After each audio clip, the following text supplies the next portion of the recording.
The full moon hung in the obsidian sky like the unblinking eye of a merciless god.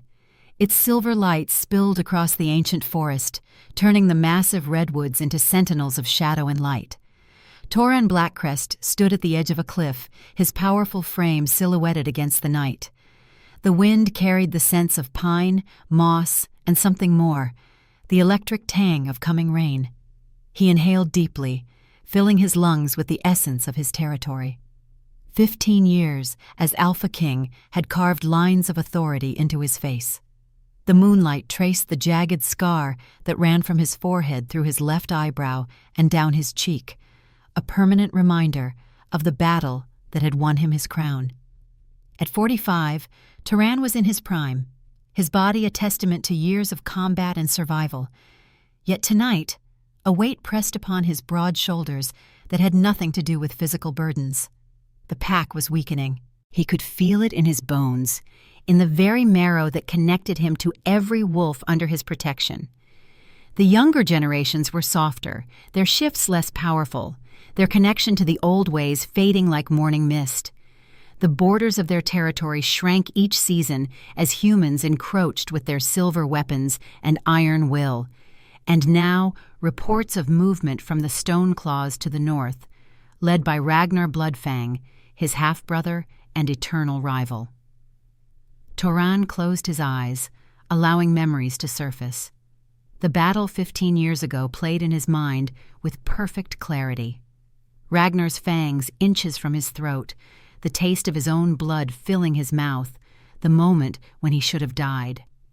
But instead, something ancient had awoken in him, a primal strength that allowed him to tear victory from the jaws of defeat, leaving Ragnar with a matching scar and a heart full of hatred. The brothers had split the pack, and Ragnar had retreated to the northern mountains, biding his time, growing stronger. A soft footfall behind him broke his reverie. Elder Kolis approached, his 80 years evident in his slow, deliberate movements, but his eyes still sharp as flint beneath bushy white eyebrows. "The council awaits, my king," Kolis said, his voice like leather worn smooth with age. Toran nodded once, a gesture of acknowledgement rather than submission. "Any word from the northern border?" "3 more incursions this week. They're testing us, seeing how quickly we respond. The younger wolves are growing restless. They smell war on the wind." "And the human settlements?" Kolis's expression darkened. "Their newest town is less than 5 miles from the sacred grove. They bring machines that bite into the earth, weapons that gleam with silver. They are not simple farmers this time." Toran turned his gaze back to the valley below, to the scattered fires of his pack's settlement nestled among the ancient trees. So much to protect, so much to lose. And he, despite all his power, stood alone at the top. No mate, no heir, just the crushing solitude of leadership. "We cannot fight on 2 fronts, old friend," Toran said finally. "Then perhaps it is time to consult the old texts again. The prophecy speaks of—" "Enough!" Toran's voice cut through the night, sharp as a blade. "I will not build strategy on ancient fairy tales." Kolis fell silent, but the weight of unspoken words hung between them. Prophecies, legends of shadow wolves and kings who bowed to greater powers, stories told to pups on cold winter nights. With a roll of his powerful shoulders, Toran turned from the cliff edge. The council meeting would begin with the rising of the moon's apex. Tonight they would discuss war preparations, not bedtime stories. He strode past Kolis, each footfall heavy with the burden of command, unaware that fate was already spinning its web around him, drawing him toward a collision with the very legends he dismissed. The healer's den smelled of dried herbs, earth, and the metallic tang of blood. Nara Silvercrest worked in silence, her slender fingers methodically grinding moonflower petals into a fine powder. At 24, she moved with the quiet efficiency of someone accustomed to being invisible. Her dark hair fell in a curtain across her face as she worked, hiding the delicate features that might have been beautiful, if not perpetually set in an expression of careful neutrality. Elder Thara watched her from across the stone table, her 70 years evident in the silver of her hair, but belied by the alertness in her pale blue eyes. Thara was the pack's healer, respected for her wisdom if not always for her unconventional ideas. Taking Nara as an apprentice 8 years ago had been one such unpopular choice. "Your salve saved Aaron's leg," Thara said, breaking the heavy silence. "The wound was deep, silver-poisoned. Any other wolf would have needed amputation."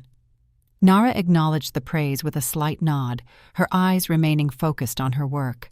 Words had abandoned her 8 years ago, after her first failed shifting ceremony, when the moon had called to her blood and found no answer. When she had stood naked and trembling before the entire pack, her body stubbornly human, while others around her transformed into magnificent beasts. The shame had stolen her voice as surely as if her vocal cords had been severed. Thara sighed, recognizing the familiar wall of silence. "The Alpha requests fresh pain remedies for the border patrols. The fighting grows more frequent." Nara's hands stilled momentarily before resuming their rhythmic grinding. She knew what tonight would bring: another full moon ceremony. Another public reminder of her failure, the Omega who couldn't shift, the broken link in the pack's chain. A commotion outside drew Thara to the entrance of the den. Through the opening, Nara glimpsed a hunting party returning, their human forms spattered with blood that was not their own. Among them strode Darius, a young beta whose physical beauty was matched only by his cruelty. He caught Nara watching, and his handsome face twisted into a mocking smile. "Preparing your moon salves, wolfless one?" he called, his voice carrying easily to her ears. "Don't bother. Tonight won't be any different. The moon has no interest in half-breeds." His companions laughed, the sound cutting through Nara like a physical blow. Half-breed. The whispered explanation for her condition. Her mother had been an outsider, taken in by the pack during hard times. The taint in her bloodline, they said, had rendered Nara incapable of answering the moon's call. Thara stepped between them, her diminutive frame somehow filling the entrance. "Enough, Darius. Your grandmother would be ashamed of your manners." Darius's smile didn't falter, but something dangerous flashed in his eyes. "My grandmother understood the importance of pure bloodlines, healer. Perhaps you've forgotten, surrounded by your herbs." His gaze flicked meaningfully to Nara before he turned away, rejoining his hunting party. When Thara returned to the table, her movements were sharp with barely contained anger. "Ignore that pup.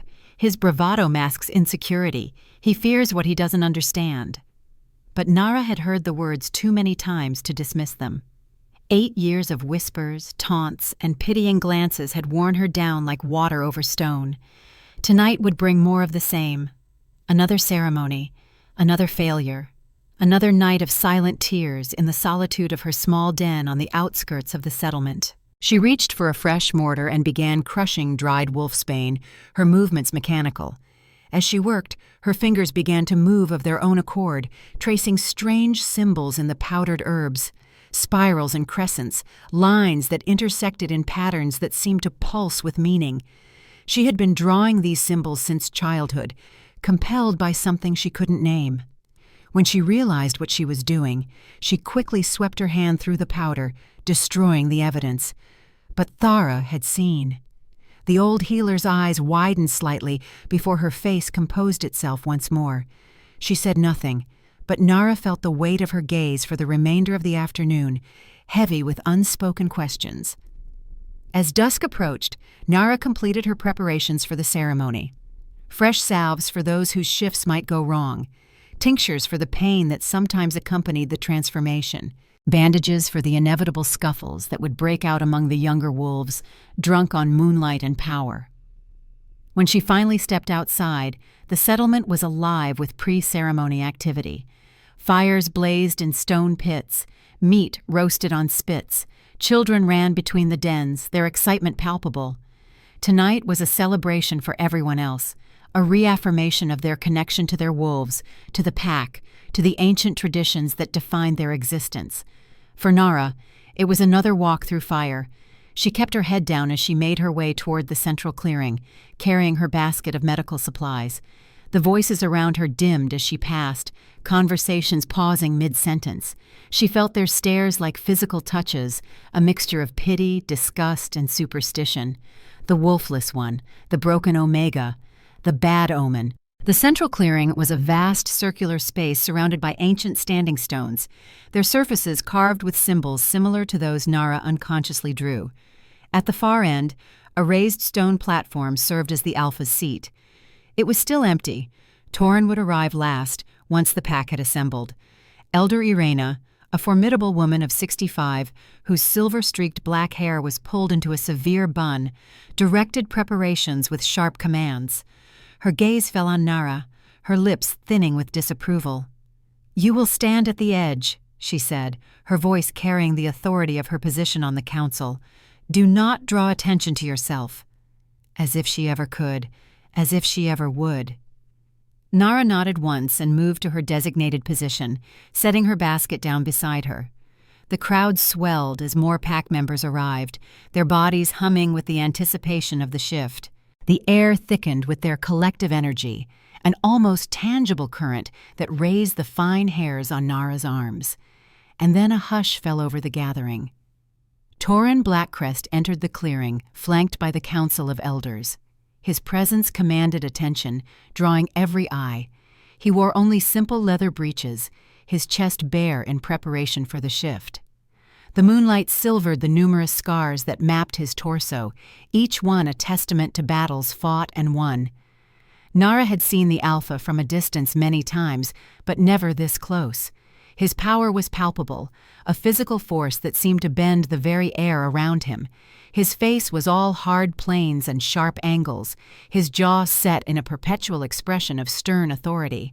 But it was his eyes that held her, silver as the moon itself, and filled with a cold, assessing intelligence. Those remarkable eyes swept across the assembled pack, pausing briefly on Nara. For a heartbeat, something like curiosity flickered in their depths before moving on. That momentary attention sent an unexpected shiver through her body, a sensation she couldn't name. Torin took his place on the stone platform, his voice rising to fill the clearing. "Tonight, we honor the moon. Tonight, we honor our ancestors. Tonight, we remember what we are." The ritual words, spoken in the old tongue, followed. Nara understood them all, though she had never participated in their power. They spoke of blood and bone, of the sacred contract between wolf and human, of the strength found in unity. As the ceremony progressed, Nara felt a strange restlessness building within her, a prickling sensation across her skin that had nothing to do with the familiar shame of her condition. Something was wrong. The wind carried scents that didn't belong, metal, oil, sweat that wasn't pack. Her heart began to race, a warning drumming in her blood.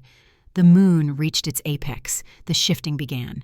Around her, pack members fell to their knees, bodies contorting as bone and sinew reshaped themselves. The sounds were a symphony of transformation. Wet cracks, deep groans that became growls, the tearing of human vocal cords giving way to lupine ones. The air filled with the musk of fur erupting through skin, of ancient magic awakening in modern flesh. Nara remained unchanged, her slender human form a stark reminder of her failure. But her attention wasn't on her own body. It was on the tree line at the far end of the clearing, where shadows moved against shadows in a way that made her blood run cold. She tried to call out a warning, but her voice, dormant for 8 years, refused to cooperate. She raised her arms, gesturing frantically, but in the chaos of the mass shifting, no one noticed. No one except Toran. The Alpha's silver gaze locked with hers across the clearing. He saw her panic, her desperate gestures. For one crystalline moment, understanding passed between them. Then the first silver arrow hissed through the air, striking a young wolf in mid-transformation. His howl of agony shattered the ceremonial atmosphere, replacing it with chaos. "Hunters!" Elder Colus's voice rang out, seconds before his body completed its shift, the last word ending in a snarl. The clearing erupted into a battlefield. Hunters emerged from the tree line, their weapons gleaming with silver. Arrows, knives, even bullets that contained the toxic metal. They moved with military precision, targeting wolves in mid-shift when they were most vulnerable. Nara found herself frozen in place as the battle swirled around her. Fully transformed wolves leapt at the hunters, fangs bared and claws extended.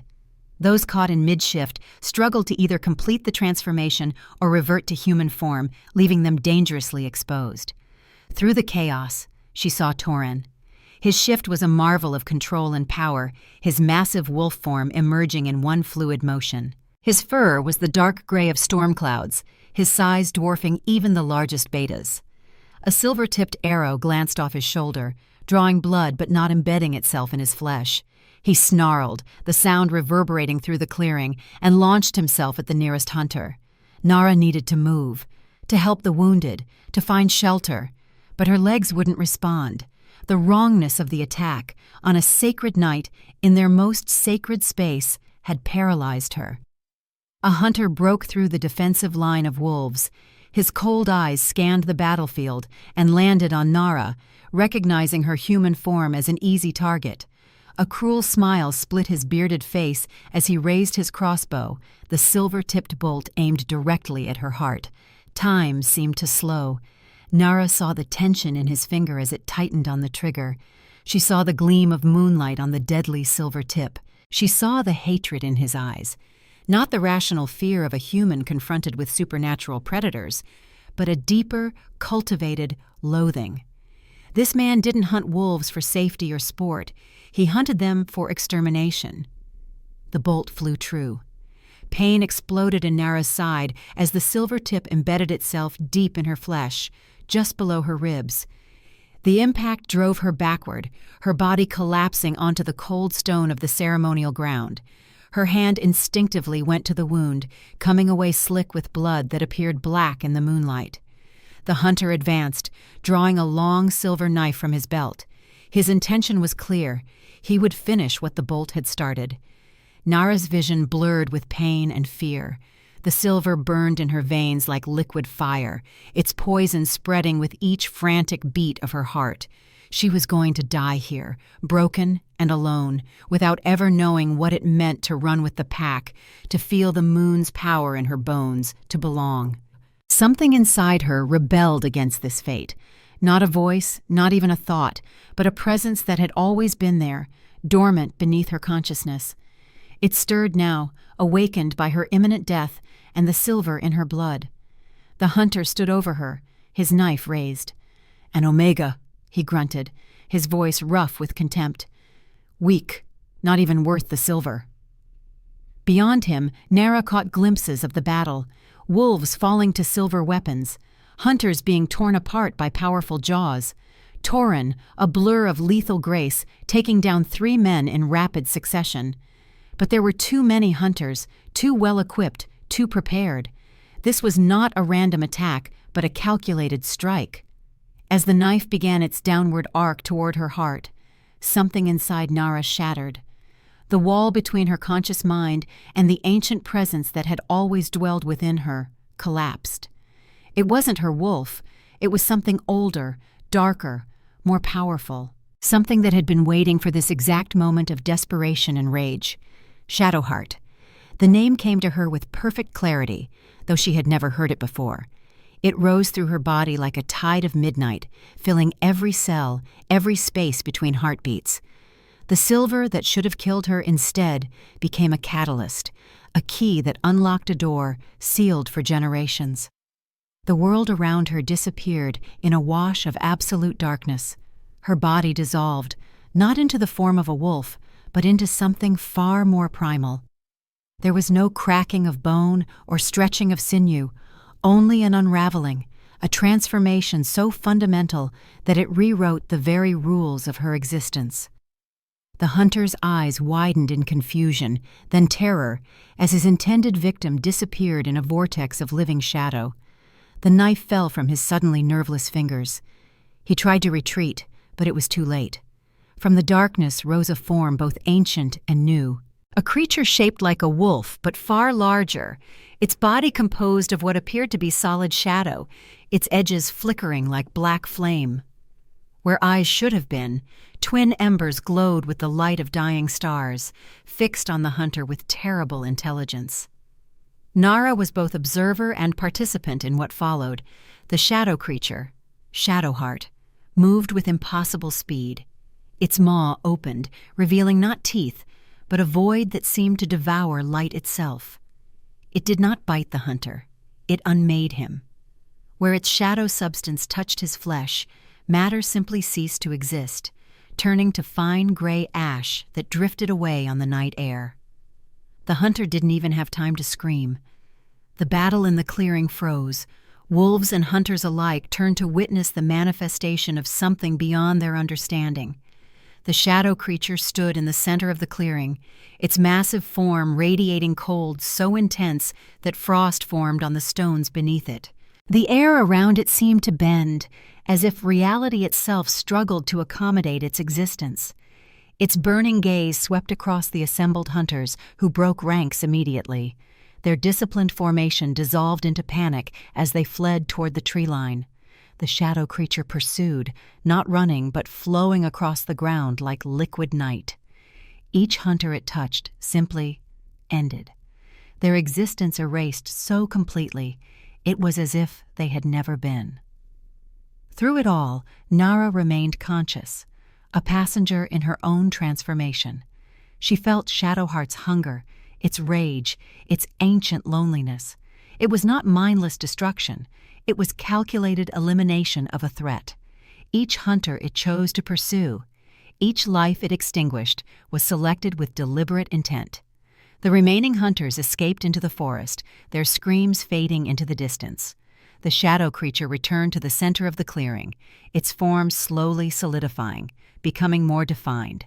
The pack, now fully shifted into their wolf forms, formed a wide circle around it, their postures displaying a mixture of fear and awe. Nara felt the power beginning to recede, flowing back into her like water into a vessel. The shadow form collapsed inward, and she found herself kneeling on the stone, human once more, the arrow still protruding from her side. The pain returned with her human form, a white-hot agony that threatened to consume her consciousness. Through the haze of pain, she became aware of movement. A massive wolf approaching. Torin, his silver eyes fixed on her with an expression she couldn't read. Was it fury, fear, or something else entirely? He stopped directly before her, his massive form towering over her kneeling figure. The entire pack held its collective breath. This was it, judgment for the abomination she had become. She closed her eyes, waiting for the killing bite. Instead, the impossible happened. Torin Blackcrest, Alpha King, lowered his great head and forelegs in the ancient posture of submission. His silver eyes never left hers as he bowed, acknowledging a power greater than his own. The silence that followed was absolute. Not a breath, not a movement disturbed the moment suspended in time. Nara stared at the bowed head of the most powerful wolf she had ever known, unable to comprehend what was happening. Around them, the pack's collective shock was a tangible force, a ripple of disbelief that spread outward from the center where she knelt. Toran maintained the position for 3 heartbeats, an eternity in the language of dominance. Then, with fluid grace, he rose. But instead of backing away, he moved closer. Nara flinched, an instinctive reaction to his proximity. The movement sent fresh pain lancing through her side, reminding her of the silver still embedded in her flesh. The Alpha's attention shifted to her wound.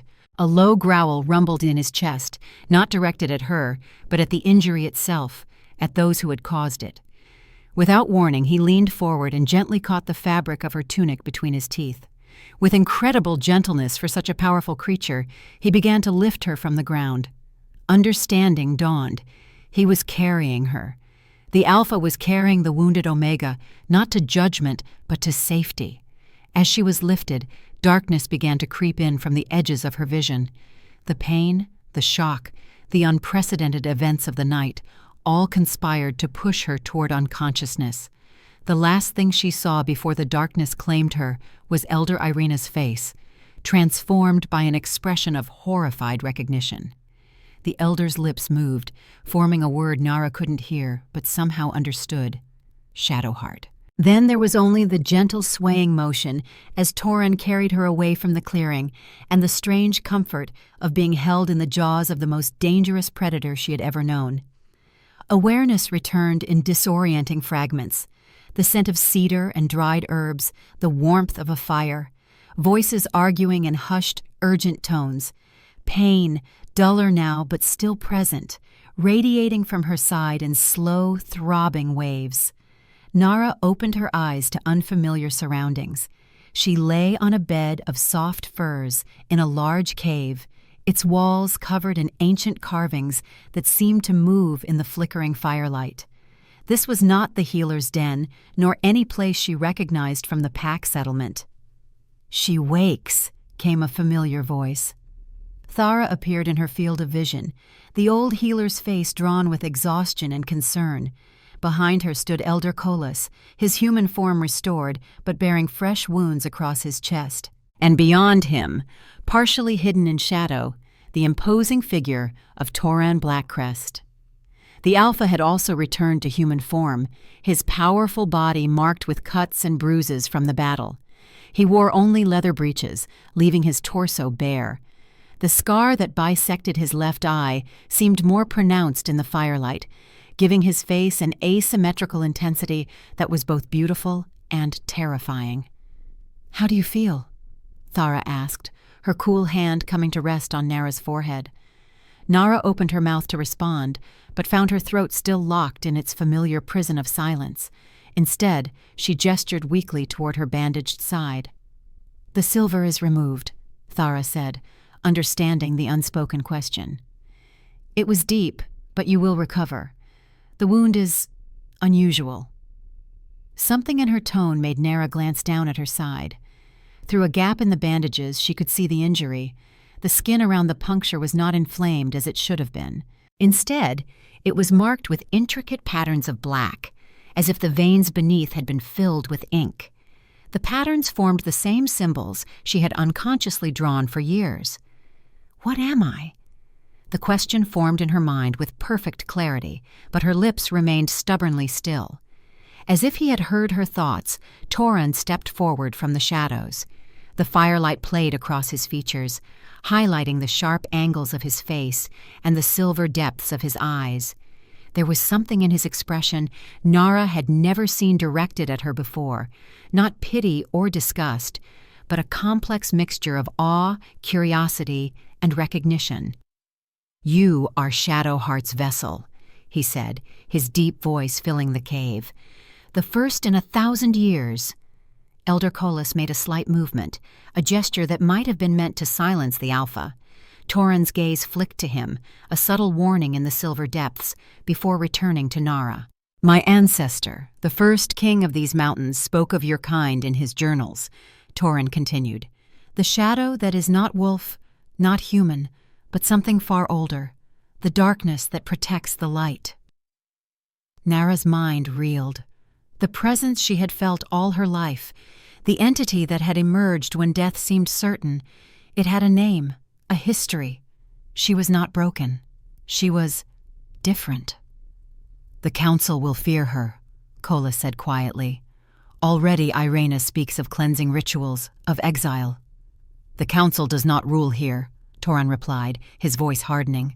"I do, and I say she remains under my protection." Nara struggled to sit up, wincing as the movement pulled at her wound. Thara moved to assist her, adjusting the furs to support her back. From this new position, Nara could see more of the cave, and realized with a shock that they were in the Alpha's private quarters, the sacred space no one entered without explicit invitation. "Why?" The question burned in her mind, directed at Toran. Why protect her? Why bow to her in the clearing? Why bring her to this sacred place? Again, he seemed to sense her thoughts.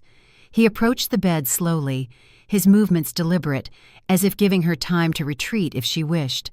When he reached her side, he knelt, bringing his face level with hers. This close, she could see flecks of darker gray in his silver irises, like shadows on moonlit water. "Because you are the answer to a prayer I never dared speak aloud," he said, his voice lowered to a rumble that seemed to vibrate in her very bones. "Because the hunters who attacked us tonight are only the first wave. because Ragnar Bloodfang masses his forces in the north, and the humans build their towns ever closer to our sacred places, because our pack weakens while our enemies grow stronger. He leaned closer, his scent, pine, ozone, and something uniquely him enveloping her. Because I need you, Nara Silvercrest. I need the shadow that made the hunters turn to ash. I need the power that flows in your veins. I need Shadowheart. The blunt admission, spoken without artifice or manipulation, struck Nara with unexpected force. All her life she had been useless, a burden, a reminder of weakness. Now the Alpha, this powerful, untouchable man, was telling her he needed her, not out of kindness or pity, but out of genuine necessity. She should have been afraid. She should have been outraged at being valued only for the power she contained. Instead, she felt something unfamiliar unfurling in her chest, a warm, expanding sensation that might have been pride or purpose or both. Thara cleared her throat softly. She needs rest, my king. The transformation, the silver, the wound. Her body has endured much. Torin's gaze lingered on Nara's face for a moment longer before he nodded once and rose to his feet. Rest then, he said. Tomorrow we begin. With that cryptic statement, he turned and strode toward the entrance of the cave, his powerful form silhouetted against the night beyond. At the threshold he paused and looked back. The pack will fear what they do not understand, he said. They will call you curse and blessing in the same breath. But remember this, Nara Silvercrest. You are neither. You are a weapon, and from this moment forward, you are mine. He disappeared into the darkness, leaving Nara with the weight of his declaration settling over her like a mantle. A weapon. His weapon. The possessive claim should have felt like another cage, another form of control. Instead, it felt strangely like freedom, like a tether anchoring her to a place where she might, for the first time, truly belong. As Thara tended to her wound and Kolas retreated to a respectful distance, Nara felt the presence inside her, Shadowheart, stir once more, not with hunger or rage as it had in the clearing, but with a deep, resonant sense of rightness. The shadow recognized the Alpha, acknowledged his claim, accepted his authority. For the first time in 8 years, Nara felt her lips curve into a small smile. She was still wounded, still different, still uncertain of what the future held, but she was no longer broken, no longer useless.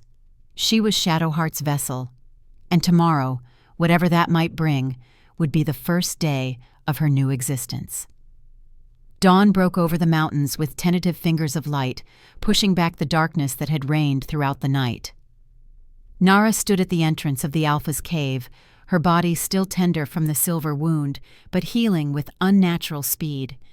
The settlement below was stirring to life, small figures moving between dens, smoke rising from morning fires. It looked deceptively normal, as if the events of the full moon ceremony had never happened. But they had happened. The evidence was etched into her side in patterns of black that spread outward from the wound like frost on glass.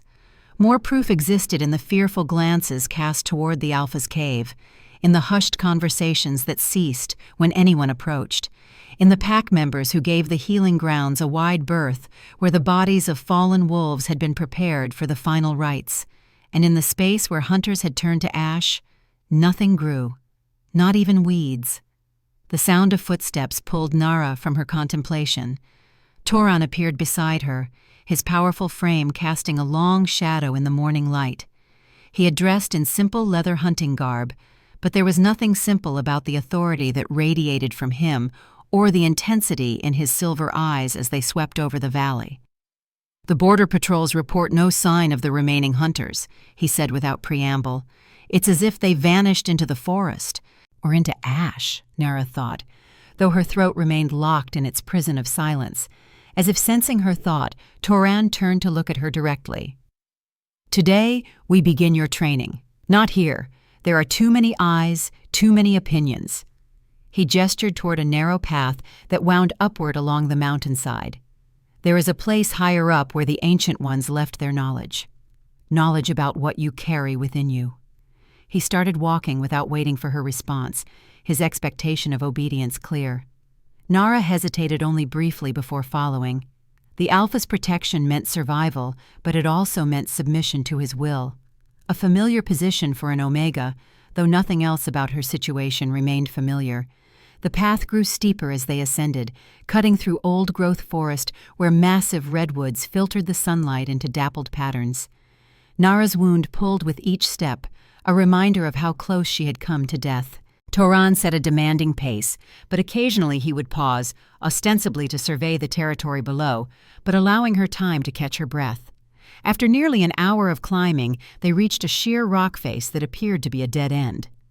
Toran approached it confidently, brushing aside a curtain of thick ivy to reveal a narrow opening in the stone. He ducked inside, disappearing into darkness. Nara followed, her eyes adjusting to the dimness as she stepped into a tunnel carved through solid rock. The air was cool and damp, carrying scents of mineral and time. They walked in silence, the tunnel sloping gradually downward, leading deeper into the mountain's heart. The passage eventually opened into a vast circular chamber that took Nara's breath away. The ceiling soared above them, disappearing into shadows. Veins of some crystalline substance ran through the walls, pulsing with a faint bluish light that provided just enough illumination to see. In the center of the chamber lay a perfectly circular pool of water, black as midnight and still as glass, reflecting the glowing crystals above like stars in a midnight sky. "The heart," Toran said, his deep voice echoing slightly in the cavernous space, "where the first wolves made their pact with the mountain." He moved to the edge of the pool, kneeling to touch the water's surface with reverent fingers. "And where my ancestor first encountered Shadowheart." Nara approached cautiously, drawn to the pool by an inexplicable force. As she neared, the black water seemed to respond, subtle ripples spreading outward, though nothing had disturbed its surface. She knelt opposite Toran, her reflection distorted by the gentle movement. Toran observed her carefully, his expression unreadable in the dim light. "What do you feel?" Nara gestured to her throat, frustration evident in her eyes. "Your voice will return when it's ready," Toran said with surprising gentleness. "For now, just listen. Feel. The mountain speaks in ways beyond words." He pulled a small leather pouch from his belt and removed something that glinted in the dim light. A knife. Its blade was not silver or steel, but a dark metal that seemed to absorb rather than reflect the ambient glow. He pricked his finger without hesitation, allowing a single drop of blood to fall into the pool. The moment it touched the surface, the water began to change. The blackness swirled, forming patterns identical to those now marking Nara's skin. The crystalline veins in the walls pulsed more intensely, their light growing stronger, illuminating ancient carvings Nara hadn't noticed before. The walls were covered in images that seemed to move in the fluctuating light. Wolves running beneath a full moon, human figures shifting forms, and dominating one entire section, a massive shadow creature with burning eyes standing protectively over a mountain. Before it knelt a man wearing a crown of antlers, his hand extended in offering. "1,000 years ago," Toran began, his voice taking on the cadence of a storyteller, "these mountains faced annihilation. An enemy came from beyond the seas with weapons of a metal our ancestors had never seen. Silver that burned like fire, that prevented the shift, that poisoned our very blood. They slaughtered without mercy, driving the pack deeper into the mountains until only a few remained." The pool's surface rippled more vigorously, the patterns becoming more complex, as if responding to the story. "Aldrich, my ancestor, the first king, climbed to the highest peak in desperation. There, where the veil between worlds is thinnest, he offered the only thing he had left, his life, in exchange for his pack's salvation." Toran's eyes reflected the pulsing light, turning them into mirrors of quicksilver. But death was not what the mountain wanted. From the shadows between the ancient trees emerged a being neither wolf nor spirit, but something that existed before either. Shadowheart, guardian of the mountain's deepest secrets, protector of its chosen children. Nara's attention was split between Torin's words and the carvings that seemed increasingly alive, the story playing out in stone and light around them. Aldrich did not flee. He did not fight.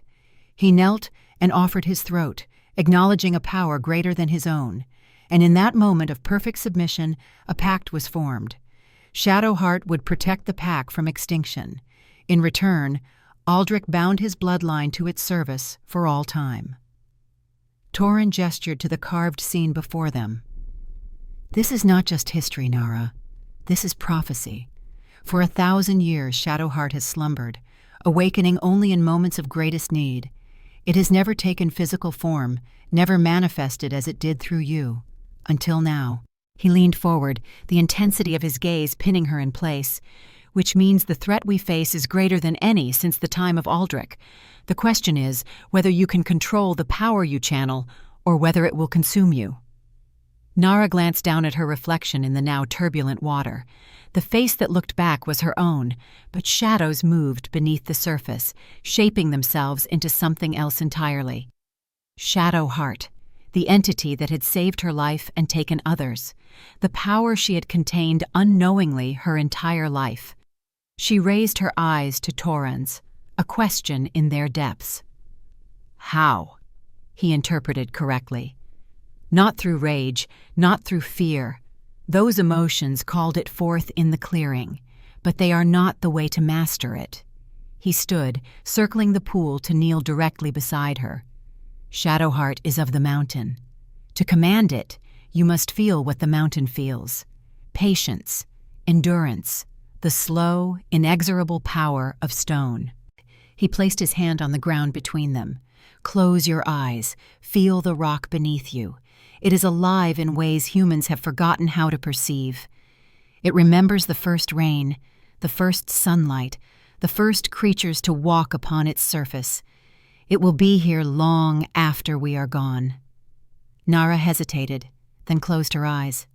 At first, she felt nothing but the cold, hard stone beneath her knees.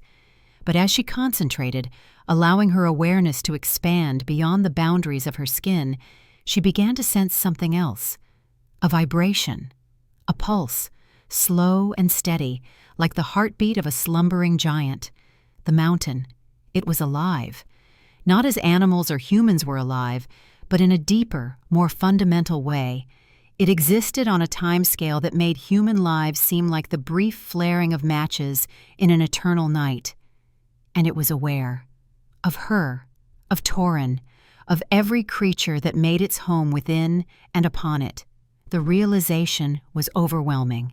Tears slipped from beneath Nara's closed lids, tracking silently down her cheeks. All her life she had felt alone, apart, broken. But she had never been alone. The mountain had been there, watching, waiting, its patience as vast as its stone heart. And within that awareness, she felt something else, a presence both familiar and alien, ancient beyond reckoning, yet somehow youthful in its fierce energy. Shadowheart, not a separate entity forced upon her, but a part of the mountain itself, a guardian fashioned from its deepest shadows, entrusted to her keeping. Nara gasped, her eyes flying open. Across the pool, the water had gone completely still, its surface now a perfect mirror, reflecting the glowing ceiling. But as she watched, a single tendril of shadow rose from the water, sinuous as smoke, reaching toward her like a curious finger. Instinctively, she extended her hand.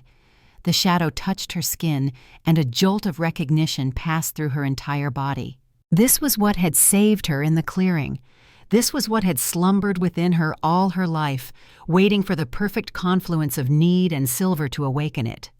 Torin watched in silence, his expression shifting from intensity to awe as more tendrils of shadow rose from the pool, twining around Nara's arms without consuming her. This was not the explosive, violent emergence from the ceremony. This was a controlled, deliberate manifestation, beautiful in its fluid grace. "You see now," he said softly, "it is not a curse to be fought. It is a gift to be honored." The shadows receded gradually, slipping back into the pool like water finding its level. Nara felt them withdraw, not with a sense of loss, but of temporary parting. Shadowheart remained within her, but now she was aware of it in a way she had never been before.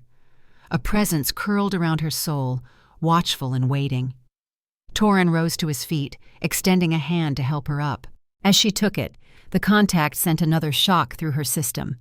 His skin was unnaturally warm against hers, the touch igniting something that had nothing to do with Shadowheart and everything to do with the man before her. "This is only the beginning," he said, either unaware of or choosing to ignore the effect he had on her. "Tomorrow, we will work on conscious summoning. For now, you should rest. The Pack Council meets at sunset to discuss what happened at the ceremony. I must prepare." He released her hand and turned toward the tunnel entrance, clearly expecting her to follow. But Nara remained where she was, suddenly reluctant to leave this sacred space where, for the first time, she had felt truly connected to something larger than herself. Sensing her hesitation, Toran paused, looking back over his shoulder. "The mountain has been here for millennia, Nara. It will wait for your return." With one last glance at the now placid pool, she followed him back into the tunnel and toward the uncertain reception that awaited them above. The council chamber was carved directly into the mountainside, its entrance marked by two ancient totems of wood and bone. Inside, a large circular stone table dominated the space, surrounded by seats worn smooth by generations of elders. Shelves carved into the rock walls held scrolls, bound volumes, and artifacts of Pack history. Nara stood at Toran's side, painfully aware of the 6 pairs of eyes that tracked her every movement. The full council was present. Thara, her mentor, offered a small, encouraging smile. Kola sat with his hands folded before him, his ancient face impassive. The other 4 elders ranged from openly hostile to cautiously neutral, with Irena's glare being the most venomous. "This is unprecedented," Irena said, breaking the tense silence. Her voice carried the weight of her 65 years and the authority of her position as second elder. "An Omega who cannot shift, harboring an entity of shadow. The texts are clear about such abominations." "The texts are clear about many things," Kolas countered mildly, "including the sacred oath between the first king and Shadowheart, an oath that has protected this pack for 1,000 years. "Protected?" Irena's laugh was sharp as broken glass. 4 wolves died in that clearing. 12 more were wounded. The hunters may have been defeated, but at what cost?" "They would have slaughtered us all," Thara said, her usually gentle voice hardening. "Their weapons were designed specifically for wolves in midshift. This was not a random attack, but a planned extermination." Toran, who had been listening with calculated patience, finally spoke. "The attack was deliberate, yes, but not isolated. Our scouts report increased activity from the Stoneclaws to the north. Ragnar masses his forces at the border.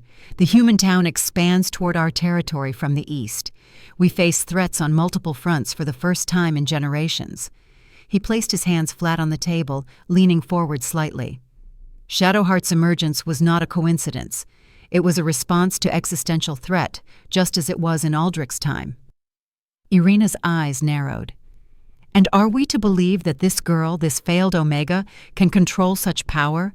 The legends speak of Shadowheart's hunger. Once awakened, it does not easily return to slumber."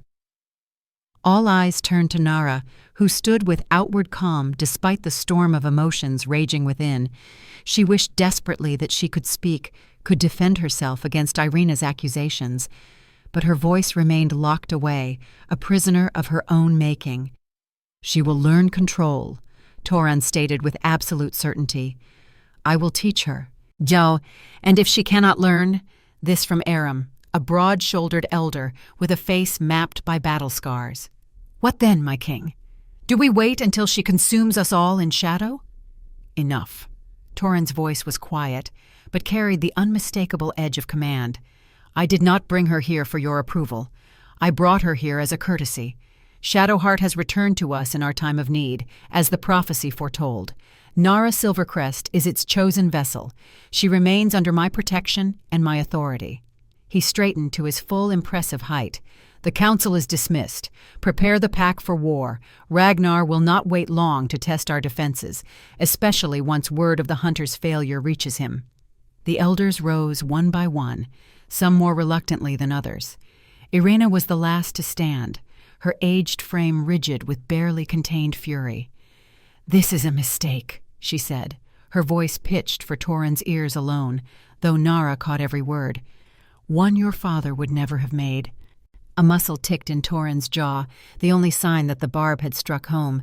"My father is dead, Irena, and I am king." With a final poisonous glare at Nara, the second elder swept from the chamber, leaving behind a silence heavy with unspoken threats. Kolis sighed deeply once they were alone. "Irena will not accept this easily. She has too much influence within the pack to ignore." "I don't need her acceptance," Torin replied. "Only her obedience." "Even obedience has its limits when fear is involved," Thara cautioned, "and the pack fears what it witnessed in the clearing." Torin turned to Nara, his silver eyes assessing. "Then we must give them something new to witness, something that inspires awe rather than terror." Nara held his gaze, understanding flowing between them without need for words. Shadowheart had emerged in violence. It must now emerge in protection. The thought both terrified and exhilarated her. Outside the council chamber, life in the settlement continued in a semblance of normalcy. But as Torin led Nara back toward his cave, she felt the weight of stares following their progress. Conversations halted as they passed. Mothers pulled their children closer. Young wolves who had once mocked her now shrank away, their former cruelty replaced by naked fear. Only one figure did not retreat. Darius stood near the training grounds, his handsome face marked with fresh scratches from the battle with the hunters. His eyes followed Nara with an expression she couldn't quite decipher. Not hatred, not fear, but something more complex, something that looked almost like regret. Turan noted the young beta's attention and paused briefly. "Darius, join us." Surprise flickered across Darius's features before he masked it with a respectful nod. "My king." The three continued in silence until they reached the privacy of Torin's cave. Inside, Torin gestured for Darius to sit while he remained standing, a subtle reminder of their respective positions in the hierarchy. "You fought well against the hunters," Torin said without preamble. "Elder Thara speaks highly of your courage."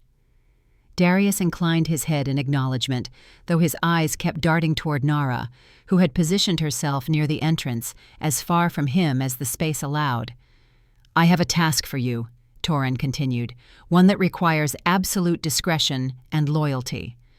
Wariness crept into Darius's posture. "I am yours to command, my king." "Not command, request." Torin's voice softened slightly. "I need eyes and ears among the younger wolves, those who might be influenced by Elder Irena's concerns." Understanding dawned on Darius's face. "You want me to spy on my friends?" "I want you to protect your pack," Torin corrected. "Division from within will weaken us at a time when we can least afford it. Ragnar will exploit any fracture in our unity." At the mention of Ragnar, Darius's expression hardened. "The Stone Claws killed my sister 2 summers ago. I would die before allowing them to take our territory." Toran nodded, satisfaction evident in his bearing. "Then we understand each other." After a moment of consideration, Darius nodded. "I will listen. Report what I hear, but—" "Speak freely," Torin encouraged when he hesitated. Darius's gaze moved to Nara. "They are afraid, not just of Shadowheart, but of her, the wolfless Omega who now commands more power than any Alpha.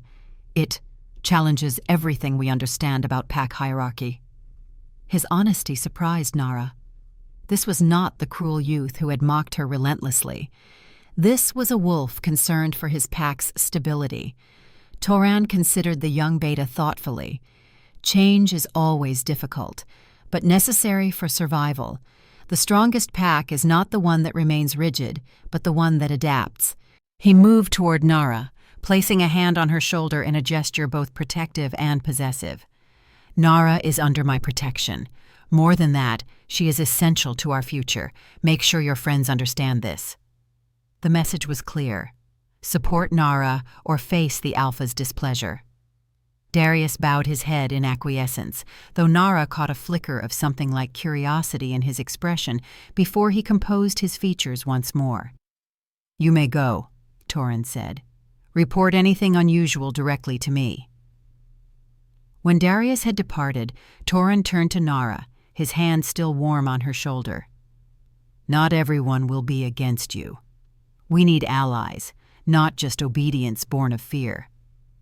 She wanted to ask why he trusted Darius, who had been among her chief tormentors, but without her voice, she could only raise a questioning eyebrow. Toran seemed to understand. Darius lost his sister to Ragnar's wolves. His hatred for the Stoneclaws runs deeper than any unease he might feel about you. Besides, he added with the ghost of a smile, his grandmother was Thara's closest friend. There is more kindness in him than he allows others to see. Nara wasn't convinced, but she nodded acceptance of Toran's judgment. The Alpha saw layers in his pack members that remained invisible to her, an outsider even among her own people. "Rest now," Toran said, removing his hand from her shoulder. "Tomorrow we continue your training. Shadowheart responded to your call at the pool. Now you must learn to shape it to your will." He moved toward the entrance, clearly intending to leave her alone in his quarters. "Where are you going?" The words formed in her mind with such clarity that for a moment she thought she had spoken aloud. Toran paused, turning back with an expression of mild surprise. "You need privacy to recover your strength. I will return by nightfall." Then he was gone, leaving Nara alone with the echo of her unspoken question and the persistent warmth where his hand had rested on her shoulder. The following days established a new rhythm to Nara's existence. Each morning before dawn, Toran would lead her to the heart, the sacred pool deep within the mountain. There, in the crystalline light and ancient silence, she would practice connecting with Shadowheart. The process was nothing like the violent emergence during the attack. There was no pain, no rage, no desperate survival instinct. Instead, Nara learned to find the deep, steady pulse of the mountain itself, to synchronize her breathing with its ageless rhythm, to feel the boundary between her consciousness and Shadowheart's dissolve like mist in morning sunlight. At first, she could only manage wisps of shadow, tendrils that emerged from her fingertips or spiraled around her wrists like living bracelets. But with each session, her control grew. The shadows became more substantial, holding their form longer, responding more precisely to her intent. Toran was a patient teacher, despite the urgency that radiated from him whenever reports arrived from the borders. He never pushed her beyond her limits, seeming to understand instinctively when she needed to rest, when she needed encouragement, when she needed the quiet solidarity of his presence. During these intimate sessions, Nara began to see beyond the Alpha's stern exterior. There were moments when his silver eyes softened, when his deep voice gentled, when the weight of leadership briefly lifted from his powerful shoulders. In those moments, she glimpsed the man beneath the crown and found herself increasingly drawn to both. The afternoons were spent differently. While Toran attended to his duties as Alpha, Nara worked with Thara in the healer's den. Her knowledge of herbs and remedies had always been her only value to the pack.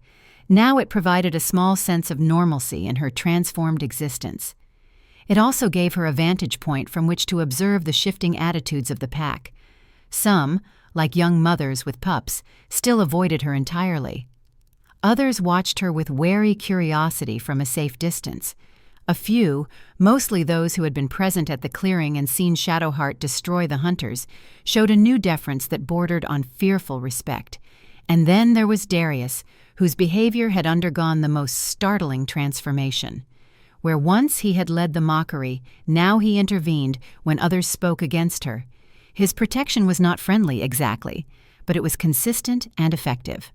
The other young betas followed his lead, if not from genuine acceptance, then at least from respect for his position in their social hierarchy. On the fourth evening after the ceremony, Nara returned to the Alpha's cave to find Toran poring over maps spread across a large stone table. His face was set in grim lines, his body tense with suppressed energy. Ragnar's scouts were spotted at the eastern ridge, he said without looking up. 3 of them, testing our response time. Nara moved to stand beside him, studying the maps with interest. They showed the pack's territory in meticulous detail, the settlement in the Central Valley, the sacred sites scattered throughout the mountains, the borders that had been established generations ago, and beyond those borders, marked in red, the expanding territory of the Stone Claws. He grows bolder, Torin continued, tracing a pattern of incursions with his finger. The attacks are more frequent, penetrating deeper into our land. He's looking for weakness. Nara's eyes were drawn to a marking on the eastern edge of the territory, a small town represented by a cluster of squares encroaching steadily on the forest boundary. Torin noticed her attention. Yes, the humans expand as well. Their new settlement has nearly doubled in size since last winter. They clear the ancient trees. They hunt the deer and elk we depend upon. They poison the streams with their waste. He straightened, rolling his shoulders to release tension. We are being squeezed between 2 forces, neither of which will be satisfied until we are extinct. The bleakness in his voice stirred something protective within Nara. Without thinking, she placed her hand over his, where it rested on the map. The contact sent a now familiar jolt through her system, a recognition that went beyond the physical. Toran went very still, his silver eyes lifting to meet hers. For a long moment, neither moved. Then, slowly, deliberately, he turned his hand beneath hers, interlacing their fingers. "I have carried this burden alone for 15 years, he said, his voice dropping to a register that seemed to vibrate in her very bones. Since the day I killed my predecessor and took the crown, I have known nothing but the weight of responsibility, the constant vigilance, the isolation of command." His grip tightened slightly, not painful, but grounding. "Until you emerged from shadow in that clearing, I had resigned myself to a solitary path, a king without a queen, a leader without an equal." Nara's breath caught in her throat, the intensity in his gaze, the barely restrained power in his touch, the raw honesty in his words, all combined to create a moment of perfect vulnerability from the most powerful wolf she had ever known. Before she could respond, a sound at the entrance broke the spell. They separated instantly, Torin stepping back from the table as Darius appeared at the threshold, his expression tense. "My king, forgive the interruption. There's a situation at the northern border post, a messenger from the Stone Claws, demanding audience." Torin's face transformed, the vulnerability vanishing behind a mask of authority. "Ragnar sends a messenger rather than attacking? That's unlike him." "The messenger claims to come in peace," Darius reported. "He carries this." From his belt, the young beta produced a small object wrapped in dark cloth. Carefully, he unfolded it to reveal a carved stone pendant. Its surface was etched with the same symbols that now marked Nara's skin around her wound. Toran's expression darkened as he took the pendant, turning it over in his palm. Where did Ragnar obtain this? The messenger wouldn't say, only that his alpha demands to speak with the shadow bearer immediately. Nara felt cold dread settling in her stomach. Ragnar knew about Shadowheart. Somehow, he knew. "Bring the messenger to the council chamber," Torin ordered after a moment of consideration. "Under guard. And summon the elders." As Darius departed to carry out the instructions, Torin turned back to Nara. The warmth of moments before was gone, replaced by grim resolve. "It seems your emergence has not gone unnoticed beyond our borders," he said. "Ragnar would not risk sending a messenger unless he believed it worth the potential loss. Whatever he wants, it involves you." The dread in Nara's stomach solidified into something harder, more determined. She straightened her spine, meeting Torin's gaze with newfound strength. If Ragnar sought Shadowheart, he would find it was not a power to be trifled with. For the first time since the ceremony, Nara felt not fear or confusion about her new reality, but a fierce protectiveness toward the pack that had never fully accepted her, toward the alpha who had recognized her value when no one else had, toward the mountain that had entrusted her with its guardian spirit. As they walked toward the council chamber, Nara felt Shadowheart stirring within her, responding to her resolved emotional state, not with rage or hunger, but with a calm, deadly focus. Whatever came next, she would face it not as the broken Omega, but as Shadowheart's chosen vessel. The council chamber hummed with tension. Elders sat around the stone table, their faces reflecting varying degrees of concern and suspicion. Guards flanked the entrance, their postures alert. In the center of the chamber stood a lone figure, the messenger from the stone claws. He was young, perhaps Darius's age, with the lean, hungry look of a wolf who had known hardship. His dark hair was pulled back in a warrior's braid, and a jagged scar bisected his right eyebrow in a mirror image of Torin's own mark. His scent carried pine, snow, and the distinctive musk of the northern packs. "Speak your piece," Torin commanded from his position at the head of the table. "Why does Ragnar Bloodfang send a messenger rather than continuing his cowardly border raids?"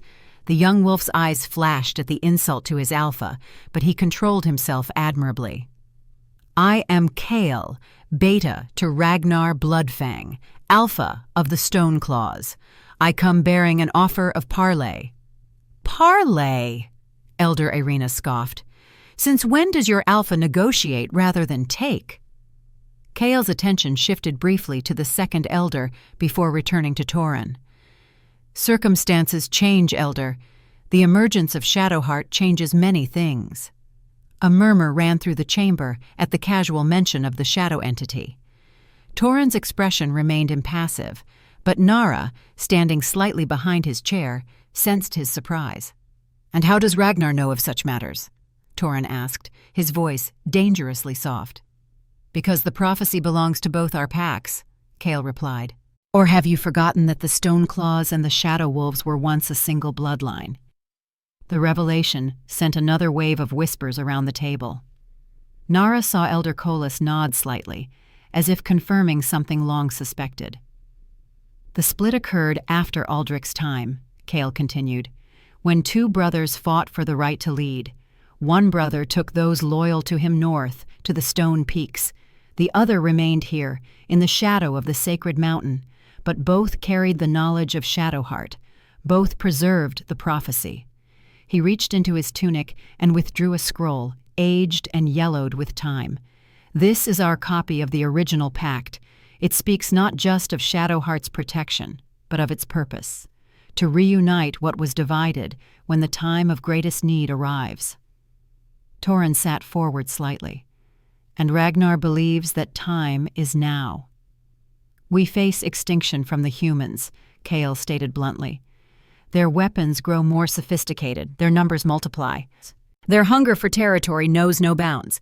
Separately, our packs will fall, one by one. Together, with Shadowheart's power, we might survive."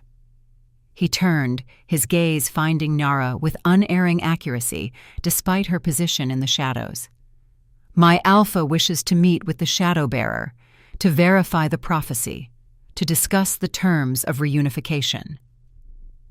All eyes in the chamber followed his, landing on Nara with varying expressions of shock, suspicion, and dawning understanding. She felt the weight of their attention like a physical pressure, compressing her lungs, making it difficult to breathe. "And if we refuse this generous offer?" Torin's voice cut through the tension, drawing attention back to himself. Kale's expression grew solemn. "Then Ragnar will take what is rightfully his by force. The prophecy states clearly that Shadowheart belongs to both bloodlines. He will not allow such power to remain solely in your hands." "Shadowheart is not a possession to be claimed," Elder Thara interjected, her normally gentle voice sharp with indignation. "It is a guardian spirit, bound to the mountain itself." "A guardian that has chosen its vessel," Kyle countered, his eyes returning to Nara. "A vessel that should be protected by both packs, not just one. The humans grow bolder. The silver sickness spreads. We need Shadowheart's protection as much as you do." Torin rose from his seat, his height and presence dominating the chamber. "Return to your alpha with this message. I will consider his offer of parley. But Nara Silvercrest remains under my protection. Any attempt to claim her or the power she channels will be met with the full strength of my pack." Kael bowed his head in acknowledgement, though his expression suggested he had expected nothing less. "You have 3 days to decide, Alpha Blackcrest. Ragnar awaits your answer at the Boundary Stone." With that, the messenger was escorted from the chamber, leaving behind a council in uproar. Voices overlapped as the elders argued about the implications of Kael's words, about the hidden history between the packs, about the danger and opportunity presented by Ragnar's offer. Through it all, Toran remained standing, his attention not on the council but on Nara. In his silver eyes she read concern, calculation, and something deeper, more personal. A silent promise that whatever came next, she would not face it alone. When the council finally adjourned well past midnight, no consensus had been reached. The elders were divided, some arguing for immediate rejection of Ragnar's overture, others cautiously supporting the possibility of reunification. Only Toran's authority had prevented the disagreement from degenerating into open hostility.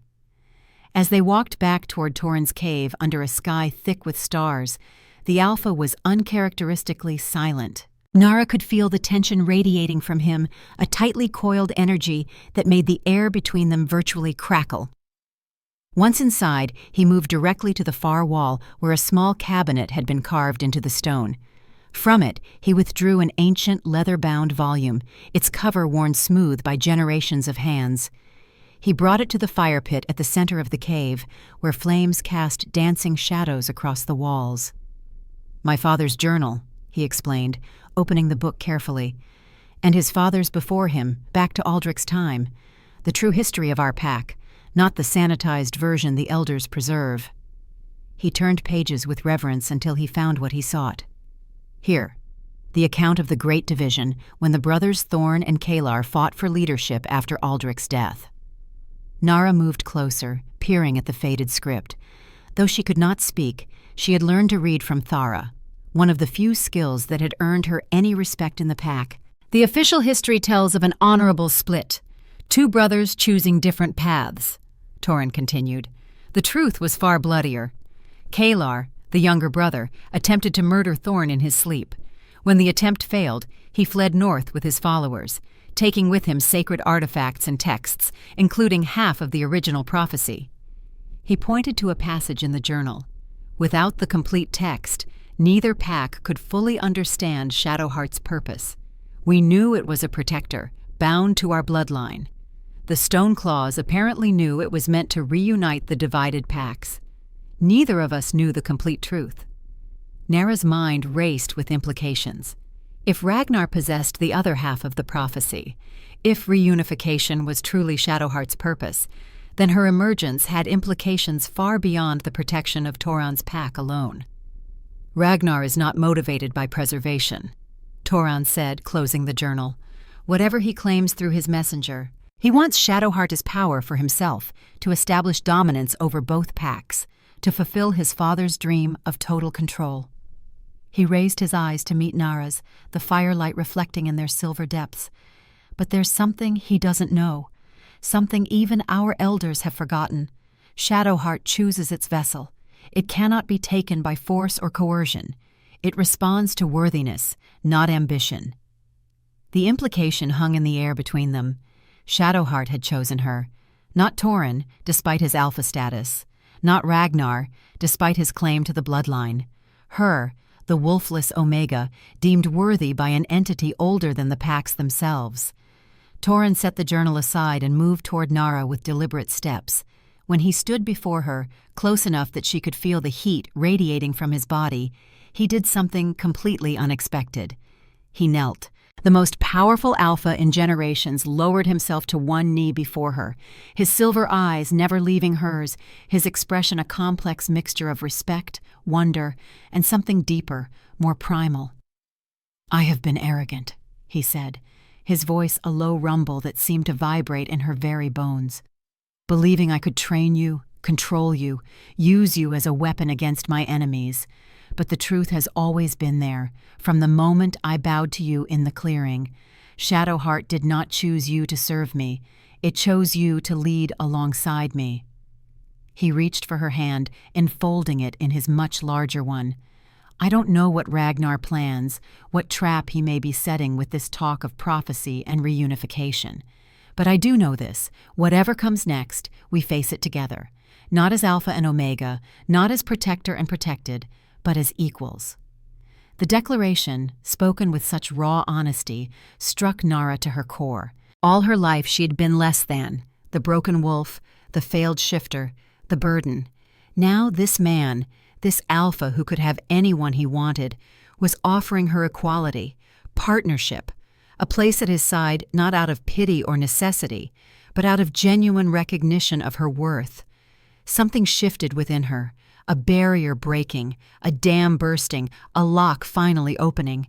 She felt it physically, a release in her throat as if a hand that had been squeezing for 8 years suddenly let go. "Yes," she said, the word emerging rusty and small, but unmistakably hers. Toran's eyes widened, genuine shock breaking through his usual control. "Nara?" "Yes," she repeated, stronger now, her voice finding its way back into the world. "Together."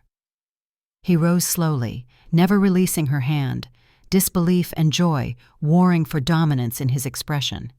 "Your voice. It's returned." "It seems," she said, each word a rediscovery, "that I needed the right reason to speak again." A smile broke across Toran's face, transforming his stern features completely. In that moment he looked younger, unburdened, almost boyish in his delight. Without warning he pulled her into an embrace, his powerful arms encircling her with careful strength, as if she were made of precious glass. The contact was electric, sending waves of sensation through Nara's body. His scent enveloped her, pine and ozone, and something uniquely him. His warmth seeped into her, chasing away a cold she hadn't realized had settled in her bones years ago. "I feared I would never hear your voice," he murmured against her hair, that the shadow had taken it as payment. Nara allowed herself to relax into his embrace, her arms hesitantly moving around his waist. "It was never Shadowheart that silenced me. It was shame, fear, the certainty that I had nothing worth saying." Toran pulled back slightly, his hands moving to frame her face. "And now?" Her lips curved in a small smile, the expression feeling foreign after so many years of careful neutrality. "Now I have too much to say. About Ragnar, about the prophecy, about us." The last word hung between them, charged with meaning. Us, not Alpha and Omega, not king and subject. Us. Something darkened in Toran's silver eyes, the joy giving way to a different emotion entirely. His gaze dropped to her lips, his intention clear. "May I?" he asked, his voice rough with restrained desire. In answer, Nara rose to her toes, closing the distance between them. Their lips met in a kiss that began tentatively, but quickly deepened as years of loneliness and restraint gave way to a flood of repressed need. His mouth was warm, insistent, claiming hers with a hunger that matched her own. His hands moved from her face to her waist, drawing her closer until there was no space left between them.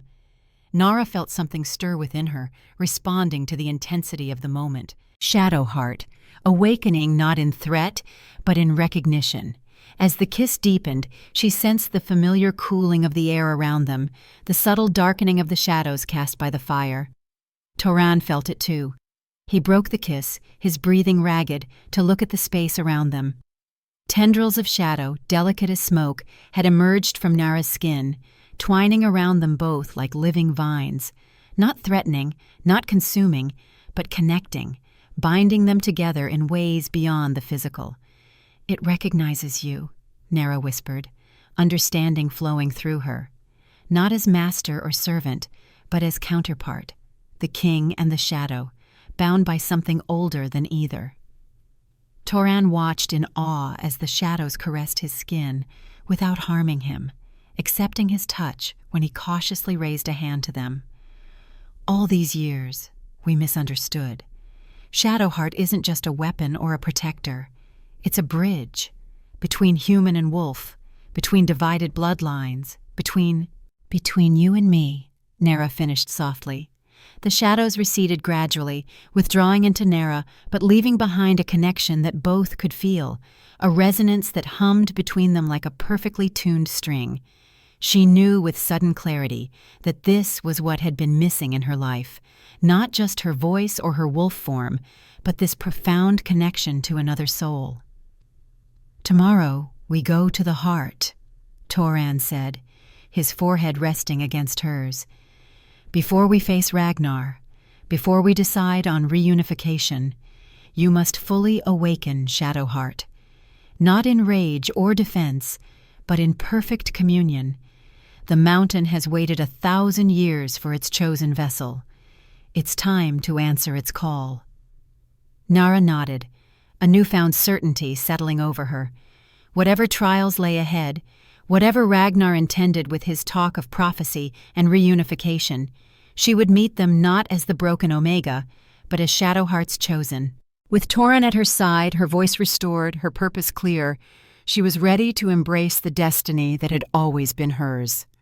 As they stood together in the firelit cave, wrapped in each other's arms, the mountain around them seemed to pulse with ancient approval. The wolf and the shadow, divided for a millennium, were finally reunited in a single heart. The next phase of the prophecy could now begin. Dawn painted the mountains in hues of amber and gold, the first light touching the highest peaks before spilling into the valley below. Nara stood at the entrance of the heart, the sacred chamber deep within the mountain, watching as the play of light transformed the landscape from shadow to splendor. The territory stretched before her, ancient forests and rushing rivers, valleys cupped between protective ridges, a land worth fighting for, worth dying for, if necessary. "Are you ready?" Toran's voice came from behind her, deep and steady as the mountain itself. Nara turned to face him, drawing strength from his solid presence. In the early light, his silver eyes seemed to capture the dawn, reflecting it back with an intensity that took her breath away. The events of the previous night, her voice returning, their kiss, the shadows that had bound them together, had shifted something fundamental between them. "Yes," she replied, still savoring the simple joy of speech after 8 years of silence. "Whatever Shadowheart has to show me, I'm ready to see it." Together, they descended into the heart, the tunnel leading them down to where the black pool waited, still as glass beneath the crystal-veined ceiling. The chamber felt different today, charged with expectation. The air itself seemed to vibrate with ancient power, the mountain holding its breath in anticipation. Toran took his place opposite Nara across the pool, his powerful frame kneeling with surprising grace on the stone floor. "Today is not about control," he said, his voice resonating in the chamber. "Not about mastering Shadowheart or bending it to your will.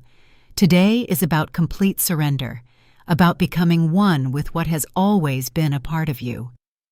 Nara nodded, understanding flowing between them without need for further explanation. She knelt at the pool's edge, her reflection wavering slightly on the obsidian surface. The black patterns around her healed wound seemed to pulse in rhythm with her heartbeat, a visual echo of the connection she now felt constantly. "Close your eyes," Toran instructed gently. "Feel the mountain beneath you, around you, within you. You are not separate from it. You never have been." Nara obeyed, allowing her awareness to expand beyond the boundaries of her physical form. The stone beneath her knees felt warm now, alive with slow, patient energy. The air in her lungs seemed to connect her to every crevice and cavern within the mountain's vast body. The blood in her veins flowed in harmony with unseen underground rivers. She felt Shadowheart then, not as a separate entity, but as a current within the greater flow of the mountain's consciousness. Ancient, powerful, but not alien or other. It had always been there, a guardian fashioned from the mountain's deepest essence, entrusted to her keeping. "Speak its name," Toran's voice came from far away, a tether to the physical world as her consciousness expanded. "Not with your lips, but with your soul." Shadowheart. The name resonated through her entire being, not a sound, but a vibration that started in her core and rippled outward. She felt something shift within the pool before her, a stirring in depths that had remained undisturbed for centuries. When she opened her eyes, the surface of the pool had changed. No longer a mirror reflecting the crystal ceiling, it now appeared as a window into an infinite void, stars wheeling in endless patterns through absolute darkness. And from that void, something was rising, not with violence or disruption, but with the inevitable grace of the moon ascending.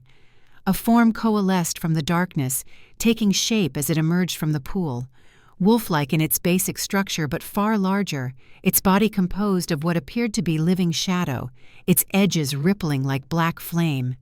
Twin orbs of light, neither the burning embers of rage from the clearing nor the cool stars of their first communion, but something new, depths of purple and silver that swirled with ancient wisdom. Shadowheart stood before them, fully manifested, its presence filling the chamber with a power both terrible and beautiful. Torin remained perfectly still, reverence evident in every line of his body. This was not the defensive emergence from the clearing, triggered by mortal danger. This was a deliberate, controlled manifestation, born of understanding rather than fear. The shadow creature regarded them both, its luminous eyes moving from Nara to Toran and back again. Intelligence radiated from it, not the cunning of a predator, but something deeper, vaster, the knowing patience of the mountain itself.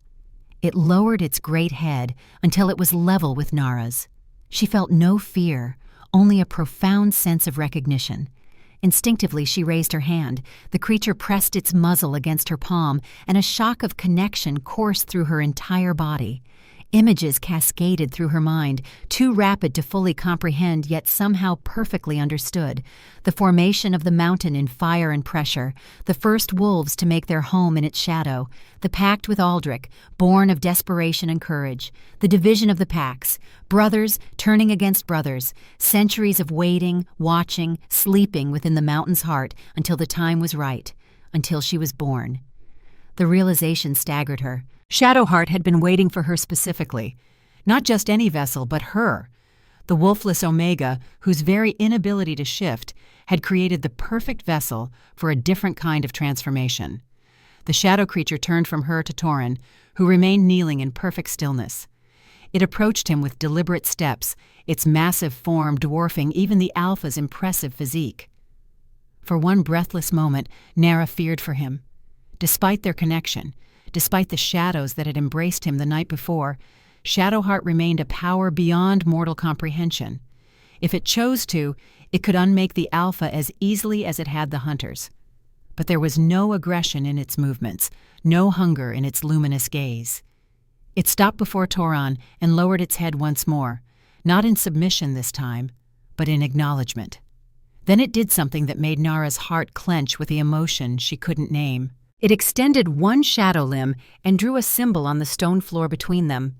The same symbol carved into the pendant the messenger had brought, the same pattern now etched into Nara's skin. A crescent moon wrapped around a mountain peak, bisected by a spiral that connected top to bottom. Unity, balance, the joining of divided bloodlines. Torin's eyes widened as understanding dawned.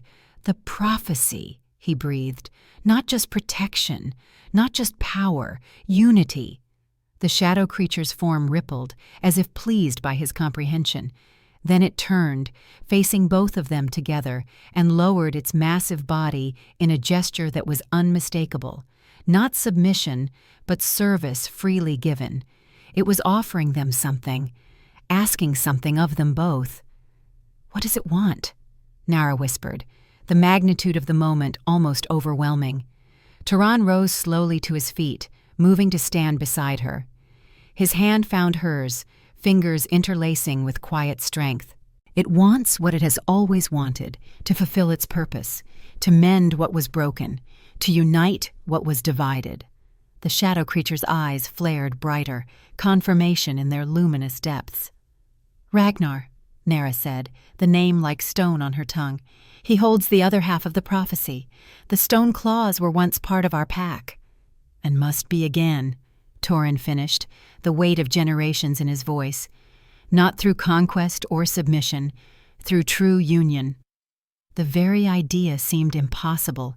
15 years of bitter enmity, territories divided by bloodshed, Torin and Ragnar, half-brothers who had nearly killed each other for the right to lead. How could such wounds ever heal?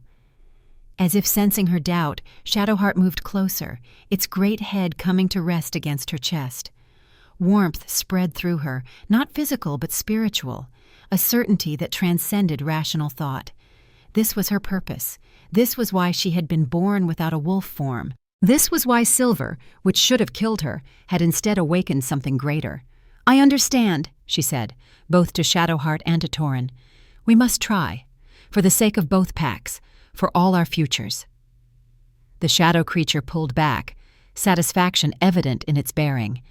Then, with the same fluid grace with which it had emerged, it began to dissolve, its substance flowing back into the pool, and simultaneously into Nara herself, not departing, but merging, becoming part of her in a more complete way than ever before.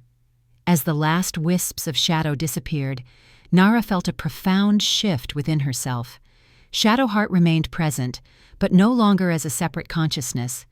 They were truly one now, shadow and woman, power and purpose aligned in perfect harmony. She turned to Torin, seeing in his silver eyes a reflection of her own transformation. "I'm ready," she said, her voice steady and clear, "to meet Ragnar, to fulfill the prophecy, to take my place beside you, not just as vessel of Shadowheart, but as your equal in all things." Torin's expression softened, the stern lines of authority giving way to something far more personal. He raised a hand to cup her cheek, his touch gentle, despite the strength she knew those hands possessed. "My queen," he said simply, the two words containing a world of meaning. Together they ascended from the heart, emerging into a morning now fully realized, the sun high and bright over the valley. They walked in companionable silence back toward the settlement, each absorbed in the magnitude of what had just occurred, what lay ahead. As they neared the central clearing, they became aware of a commotion. Voices raised in argument, a crowd gathered before the council chamber. Torin's expression darkened, his pace quickening. Nara matched him step for step, no longer the hesitant Omega, but a woman transformed by purpose and power. They found the elders engaged in heated debate, surrounded by pack members whose faces reflected confusion and fear. Elder Irena stood at the center, her silver-streaked hair coming loose from its severe bun, her face flushed with emotion. "We cannot risk everything on a myth," she was saying as they approached. "Ragnar Bloodfang wants one thing and one thing only, our territory, our resources. This talk of prophecy and reunification is merely a trap to—" She broke off as the crowd parted, sensing the Alpha's presence. All eyes turned to Torin and Nara, standing side by side at the edge of the gathering. "The council appears to be in session without its Alpha," Torin observed, his voice deceptively mild, though Nara could sense the steel beneath. A curious oversight. Irena straightened, her dignity reasserting itself despite her dishevelment. "Forgive me, my king. Concerns were raised about our response to the Stoneclaw's messenger. Time grows short, and decisions must be made." "Indeed they must," Turan agreed, stepping forward. The crowd withdrew further, creating a space around him and Nara. "And they have been." A murmur ran through the assembled pack members. Turan turned slightly, extending his hand toward Nara. After a heartbeat's hesitation, she moved forward to stand beside him, their shoulders almost touching, a subtle positioning, but one with profound meaning in the hierarchical structure of the pack. Not behind him, as a subordinate would stand, not before him, as a protector, beside him, as an equal. "I have consulted with Shadowheart," Torin announced, his voice carrying easily to every ear. "I have seen the complete prophecy, the half we preserved and the half the Stoneclaws possess. The time has come to heal an ancient wound, to reunite what should never have been divided." Irena stepped forward, her aged face tight with alarm. "My king, I beg you to reconsider. Ragnar cannot be trusted. His father tried to kill yours." "He tried to kill you. The Stoneclaws have raided our borders, killed our pack members. This talk of reunification is nothing but a ruse." "Perhaps," Torin acknowledged. "But Shadowheart has shown us a truth beyond our limited perspective. The division of our packs has weakened us both, made us vulnerable to the encroaching humans with their silver and their destruction. Separately, we will fall. Together, we might stand." "And who decided this?" Irina demanded, her voice sharp with accusation. "You and the Wolfless One, based on shadows and ancient symbols?" A growl rose from several throats in the crowd at her tone.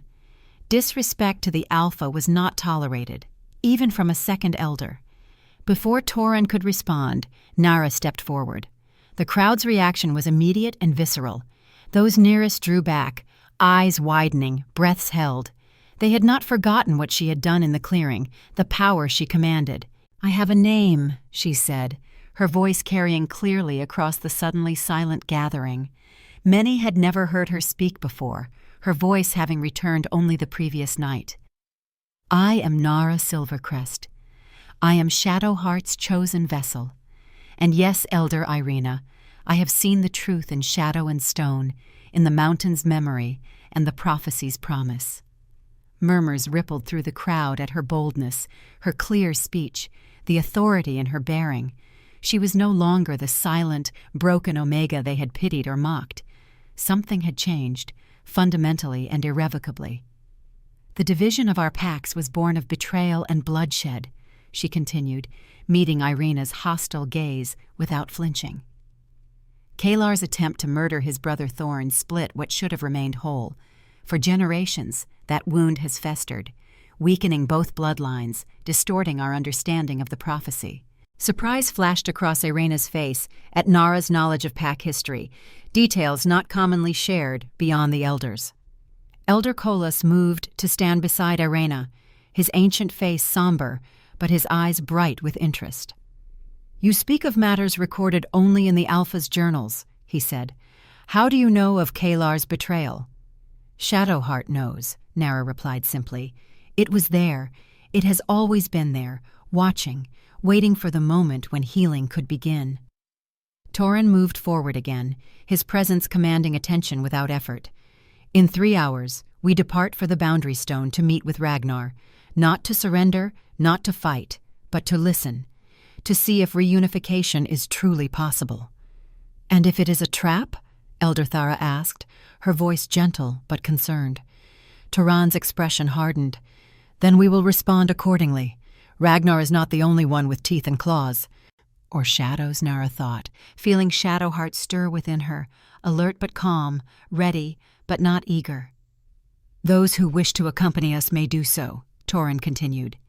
"The rest will prepare the settlement for whatever comes, either celebration of a new beginning or defense against renewed aggression." As the crowd dispersed to prepare, Toran turned to the elders. "Council members will attend the parley. This concerns all bloodlines, all lineages."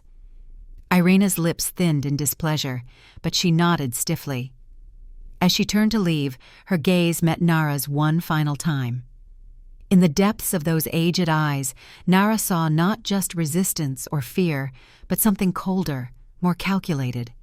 Something that sent a chill down her spine despite the morning warmth. Toran noticed her reaction. "Irina fears change," he said quietly, once they were alone. "She was my father's most trusted advisor. His death and my ascension were difficult enough for her to accept. This transformation, this potential reunification with a pack she has spent her life opposing, it challenges everything she believes." "It's more than that," Nara replied, the unease lingering. "There's something she's hiding, something personal." Toran's silver eyes narrowed slightly, considering. "Perhaps, but for now, we have more pressing concerns." He looked toward the northern ridgeline, just visible above the trees.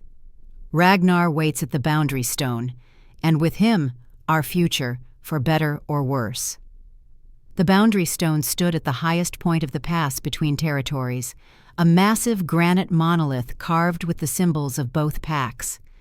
Weather-worn but imposing, it had marked the division between the Shadow Wolves and Stoneclaws for centuries. Now it would witness either the healing of that ancient wound or the opening of new ones. Toran led the procession, his powerful form shifted to wolf shape for the journey. Behind him came Nara, still in human form, her inability to shift no longer a source of shame, but a reminder of her unique purpose. The council elders followed, each in wolf form except for Thara, who rode on a travois pulled by two strong young betas. Bringing up the rear was a contingent of warrior wolves, led by Darius, whose dark gray coat gleamed in the afternoon sun. As they approached the stone, figures became visible on the northern side. Another procession, another pack, their fur generally lighter than the shadow wolves, adapted to the more exposed terrain of their territory. At their head strode an enormous wolf, his coat the pale gray of winter clouds, a jagged scar bisecting his left eye in a mirror image of Tauren's mark. Ragnar Bloodfang, alpha of the Stoneclaws, Tauren's half-brother and lifelong rival. The two processions halted on opposite sides of the invisible boundary, tension thick in the air. For a moment, no one moved. Then, simultaneously, Tauren and Ragnar shifted, their wolf forms rippling and reforming into human shape with the fluid grace of experienced alphas. The resemblance between them was striking, both tall and powerfully built, with the same strong jaw and high cheekbones. But where Tauren's hair was midnight black, Ragnar's was pale silver blonde. Where Tauren's eyes were quicksilver gray, Ragnar's were ice blue, cold as a northern winter. The matching scars only emphasized their connection, their shared blood, their divided heritage. "Brother," Ragnar spoke first, his voice a rumble like distant thunder. "It has been many winters since we stood face to face without teeth bared." 15 years? 3 months, Tauren replied evenly, "since the day you tried to take what was not yours to claim." A smile twisted Ragnar's scarred face, not reaching his cold eyes. "And yet here we are, discussing the sharing of something far more valuable than territory." His gaze shifted to Nara, standing slightly behind Tauren. "So this is the Shadow Bearer, smaller than I expected." Nara stepped forward, refusing to be dismissed or diminished. She felt Shadowheart stir within her, responding to her quiet determination, not with rage, but with steady support. "Size is seldom an accurate measure of power, Alpha Bloodfang." Surprise flickered across Ragnar's face at her boldness, quickly replaced by calculated interest. "Indeed it is not. My messenger spoke truly of your transformation." "Your messenger spoke of prophecy and reunification," Tauren interjected, "of a shared heritage and common threat. We have come to hear what you propose." Ragnar gestured to an older wolf who stepped forward, clutching a wooden case inlaid with bone and silver. "Perhaps it is better to show than tell." The elder opened the case, revealing an ancient stone tablet covered in symbols identical to those that marked the walls of the heart. He placed it reverently on the ground between the packs. "The prophecy of division," Ragnar said. "The half entrusted to our bloodline when the packs divided. I believe you possess its counterpart, brother." Tauren nodded to Kolas, who stepped forward with a similar tablet. The old elder placed it beside the first, the edges aligning perfectly, forming a complete circle of symbols and ancient text. "The prophecy of unity," Tauren said. "Two halves of a whole, separated for too long." Nara moved forward, drawn by an irresistible pull. The completed prophecy seemed to pulse with meaning, the symbols calling to something deep within her, to Shadowheart itself. As she knelt beside the joined tablets, the black patterns on her skin began to glow faintly, resonating with the ancient carvings. "When shadow walks in flesh, when silver turns to key instead of death, when the mountain's heart awakens from its slumber," she read, the words coming to her not from memory or learning, but from Shadowheart's knowing. "Then must the severed become whole, the divided unite, the brothers' blood mingle once more in common purpose." She looked up, meeting Ragnar's ice-blue gaze directly. "The prophecy is clear. Our packs must reunite to survive the coming threat." "Just so," Ragnar agreed, satisfaction evident in his tone. "The humans encroach from all sides. Their weapons grow more deadly, their numbers more overwhelming. Separately, we will fall. Together, with Shadowheart's power, we might stand." And what form would this reunification take? Elder Irina demanded, stepping forward despite protocol. Would you expect us to submit to your leadership, to abandon our territory, our traditions? Not submission, Ragnar replied smoothly. Partnership. Shared leadership between bloodlines, shared territories, shared resources, shared strength. His gaze returned to Torin. Brother to brother, as it was meant to be before ambition divided us. Torin's expression remained carefully neutral, but Nara, attuned to him now in ways beyond physical, sensed his skepticism. Pretty words, Ragnar, but words are wind. What guarantees do you offer? What proof that this is not merely another attempt to seize what you have always coveted? A fair question. Ragnar stepped back, gesturing to his assembled pack members. I offer the most sacred guarantee our kind knows, the blood oath sworn before all, binding on pain of exile or death. Murmurs rippled through both packs. The blood oath was not invoked lightly. It was the most solemn commitment possible, a promise written in the very essence of a wolf's being. And I offer something more, Ragnar continued. From among his pack emerged a slender female wolf, her coat the same pale silver as his own. She shifted gracefully to human form, revealing a young woman perhaps a few years older than Nara, with striking features and the same ice-blue eyes as Ragnar. My daughter, Lyra, first of my bloodline, heir to my leadership. I offer her as emissary to your pack, living proof of my commitment to peace. The young woman stepped forward, her chin high, her bearing proud but not arrogant. I come freely, Alpha Blackcrest, to serve as bridge between our packs. My life will stand as my father's pledge. It was a powerful gesture. By offering his daughter, his heir, Ragnar was placing his most valuable asset in Toran's hands, a hostage, in the oldest sense of the word, a guarantee written in shared blood. Toran considered the offer, his silver eyes moving from Ragnar to Lyra and back again. Nara could almost see the calculations behind his gaze, the weighing of risk against opportunity, the responsibility of leadership heavy on his shoulders. And what do you ask in return? He finally said. What guarantee do you seek from us? Ragnar's eyes shifted to Nara. The Shadow Bearer, to visit our territory, to share her knowledge of Shadowheart with our elders, to extend the same protection to our pack that she provides to yours. A growl rose from several throats among the Shadow Wolves. The idea of sending Nara into Ragnar's territory, even temporarily, struck at instincts deeper than reason. Toran raised a hand, silencing the protest. You ask much, brother. Nara is not merely Shadowheart's vessel, but a valued member of our pack. I ask no more than I offer, Ragnar countered. My daughter for your Shadow-bearer, a fair exchange, blood for power, past for future. Nara stepped forward before Toran could respond. I will go, she said clearly, her decision made. Shadowheart stirred within her, not in warning, but in agreement, not as hostage, but as emissary, not as weapon, but as healer of ancient wounds. Toran turned to her, surprise evident in his expression. Nara, you don't have to— I do, she interrupted gently. This is why Shadowheart chose me, not just to protect one pack, but to unite both. I've seen it in the mountain's memory, felt it in Shadowheart's purpose. He searched her face, concern warring with respect for her choice. You would place yourself in Ragnar's power, knowing our history, the blood between us?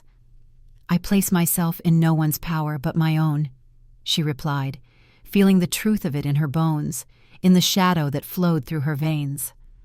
Shadowheart protects me as surely as I channel it. A smile touched Toran's lips, pride overtaking concern. He turned back to Ragnar. Very well. We accept your terms. Lyra will be welcomed as honored guest among our pack. Nara will visit your territory for an equal period, sharing Shadowheart's protection with both bloodlines. The details of reunification will be worked out by a council drawn from both packs. Ragnar nodded, satisfaction evident in his bearing. Agreed. Let the blood oath be sworn. The packs reunited, the prophecy fulfilled. As arrangements for the ritual began, Nara became aware of movement at the edge of her vision. Elder Irena had withdrawn slightly from the main group, her aged face tight with an emotion Nara couldn't immediately identify. Not just anger or resistance, but something sharper, more desperate. Instinct rather than reason made Nara follow as the elder moved further away, disappearing into the tree line. Shadowheart pulsed a warning within her, a sense of danger not imminent but approaching, like distant thunder before a storm. She found Irena kneeling beside a large boulder, her gnarled hands working with urgent purpose. As Nara approached, she saw what the elder was doing. A small device lay on the ground, modern and incongruous against the natural setting. A communication device, human technology. "Elder Irena," Nara said, her voice deliberately calm despite the shock coursing through her. "What are you doing?" The older woman whirled, her face contorting with a mixture of surprise and defiance. "What must be done to save our pack from destruction?" she spat. "Reunification is suicide. Ragnar will never honor any oath. The moment our defenses are lowered, he will strike, eliminating Toran and taking control of both packs. Hundreds will die." "So instead you contact humans?" Nara took a step closer, careful to keep her posture non-threatening despite the rage building within her. "The very ones who attacked us at the ceremony?" "A necessary alliance," Irena replied, her chin lifting. "They want Ragnar's territory for their new development. They want the stone claws eliminated. I merely provide them the opportunity in exchange for our pack's safety." The betrayal was so profound, so unexpected that for a moment Nara couldn't find words. "You would ally with those who would destroy us all? Who see us as animals to be hunted? Who would eventually turn on us once the stone claws were gone?" "I make difficult choices when weak men will not," Irena snarled. "Toran is blinded by this talk of prophecy and brotherhood. His father would never have entertained such foolishness. His father understood that leadership requires hard decisions, sacrifice for the greater good." "And what of the lives that will be lost?" Nara demanded. "Not just Stoneclaws, but our own pack members caught in the crossfire." "Acceptable losses to preserve our bloodline, our territory, our way of life," Irena replied, her aged face hardening into lines of fanatical certainty. "The humans will attack within the hour. Their weapons are already positioned. When both packs are gathered for the blood oath, at their most vulnerable..." Horror washed through Nara as the full implications became clear. "You're orchestrating a massacre." "I am ensuring survival," Irena corrected, a terrible righteousness in her voice. "Ours, not theirs, as has always been our way." Nara felt Shadowheart surge within her, responding to her outrage, her sense of violation. This was betrayal beyond imagining. This was the very division the prophecy had warned against, carried to its most extreme conclusion. "I cannot allow this," she said quietly, power thrumming beneath her skin. The air around them cooled noticeably, shadows deepening despite the afternoon sun. Fear flickered in Irena's eyes, quickly replaced by determination. From within her robe she withdrew a knife, its blade gleaming with the distinctive sheen of silver. "I had hoped it wouldn't come to this, that you might understand the necessity. But you are as blind as Toran, as corrupted by sentiment and superstition." She lunged forward with surprising speed for one so aged, the silver blade aimed directly at Nara's heart. But age and hatred were no match for Shadowheart's reflexes. Nara sidestepped easily, shadows already flowing from her skin, not in the explosive emergence of the clearing, but in controlled, precise tendrils that wrapped around Irena's wrist, immobilizing it. "You would kill me to preserve your plan?" Nara asked, genuine sadness coloring her voice. "After all these years of claiming to protect the pack?" "You are not pack," Irena spat, struggling against the shadow's grip. "You never were. Wolfless, broken, an abomination hosting a power you cannot possibly understand. Shadowheart was meant for a true alpha, not a failed omega who couldn't even shift." The words might once have cut deep, reopening wounds of inadequacy and exclusion. Now they washed over Nara like rain, acknowledged but not absorbed. She had moved beyond such definitions, such limitations. Shadowheart chooses its vessel, she said simply, not based on status or bloodline, but on worthiness, on capacity for balance, something you have clearly lost, Elder. A sound from behind them snapped Nara's attention away from Irena. Footsteps, multiple sets, approaching rapidly. Human scent carried on the wind, mixed with the metallic tang of weapons and fear sweat. The hunters had arrived early, eager for blood. In the split second of Nara's distraction, Irena twisted free, bringing the silver knife around in a desperate arc. The blade sliced across Nara's arm, drawing blood that appeared black in the forest's dappled light. Pain flared, sharp and immediate, but different from the arrow wound. This was clean, simple, almost clarifying. Instead of weakening her, the silver contact seemed to crystallize her focus.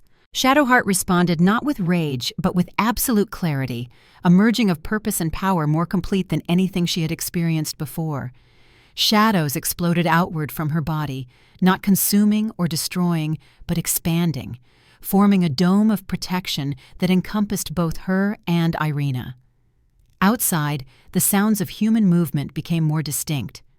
Orders shouted, weapons being prepared, the crackle of communication devices. "We need to warn the packs," Nara said, her voice steady despite the blood dripping from her arm. "Your hatred has brought death to our doorstep, Elder, but it is not too late to prevent the slaughter you planned." Irena stared at her with wide eyes, fear and confusion replacing the righteous certainty of moments before. "How are you still standing? The silver should have weakened you, prevented Shadowheart's manifestation." "Silver is no longer my enemy," Nara replied. "It was the key that unlocked what was always within me." She extended her hand, the same one Irena had wounded. "Come, help me save both packs. Redeem yourself while there is still time." For a moment, the elder hesitated, ancient prejudices warring with the evidence before her eyes. Then, slowly, she reached out and took Nara's offered hand. Together they moved through the forest, Shadowheart's protective dome expanding to encompass their progress, rendering them invisible to human eyes.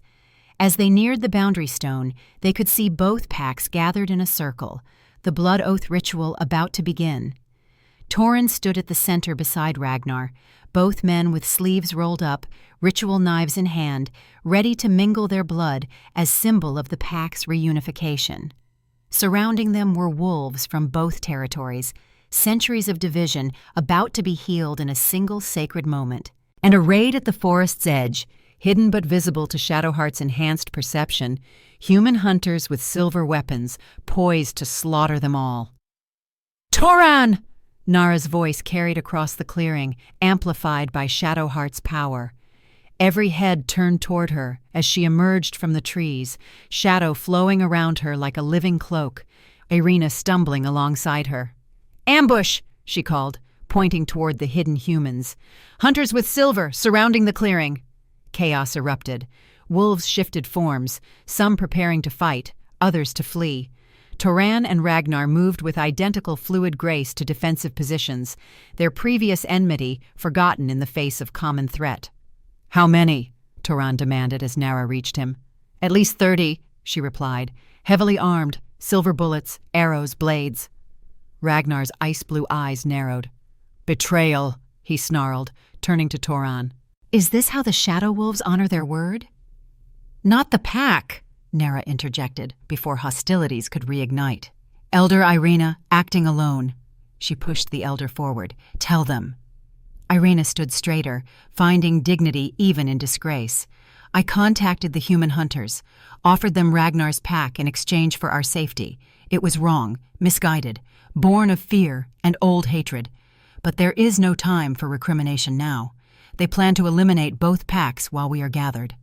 Toran's face darkened with fury, but he controlled it with visible effort. "We will deal with this betrayal later. Now we must protect our people. Both our people," he added, looking to Ragnar. For a moment, the pale alpha seemed torn between rage at the betrayal and the practical necessity of cooperation. Then he nodded sharply.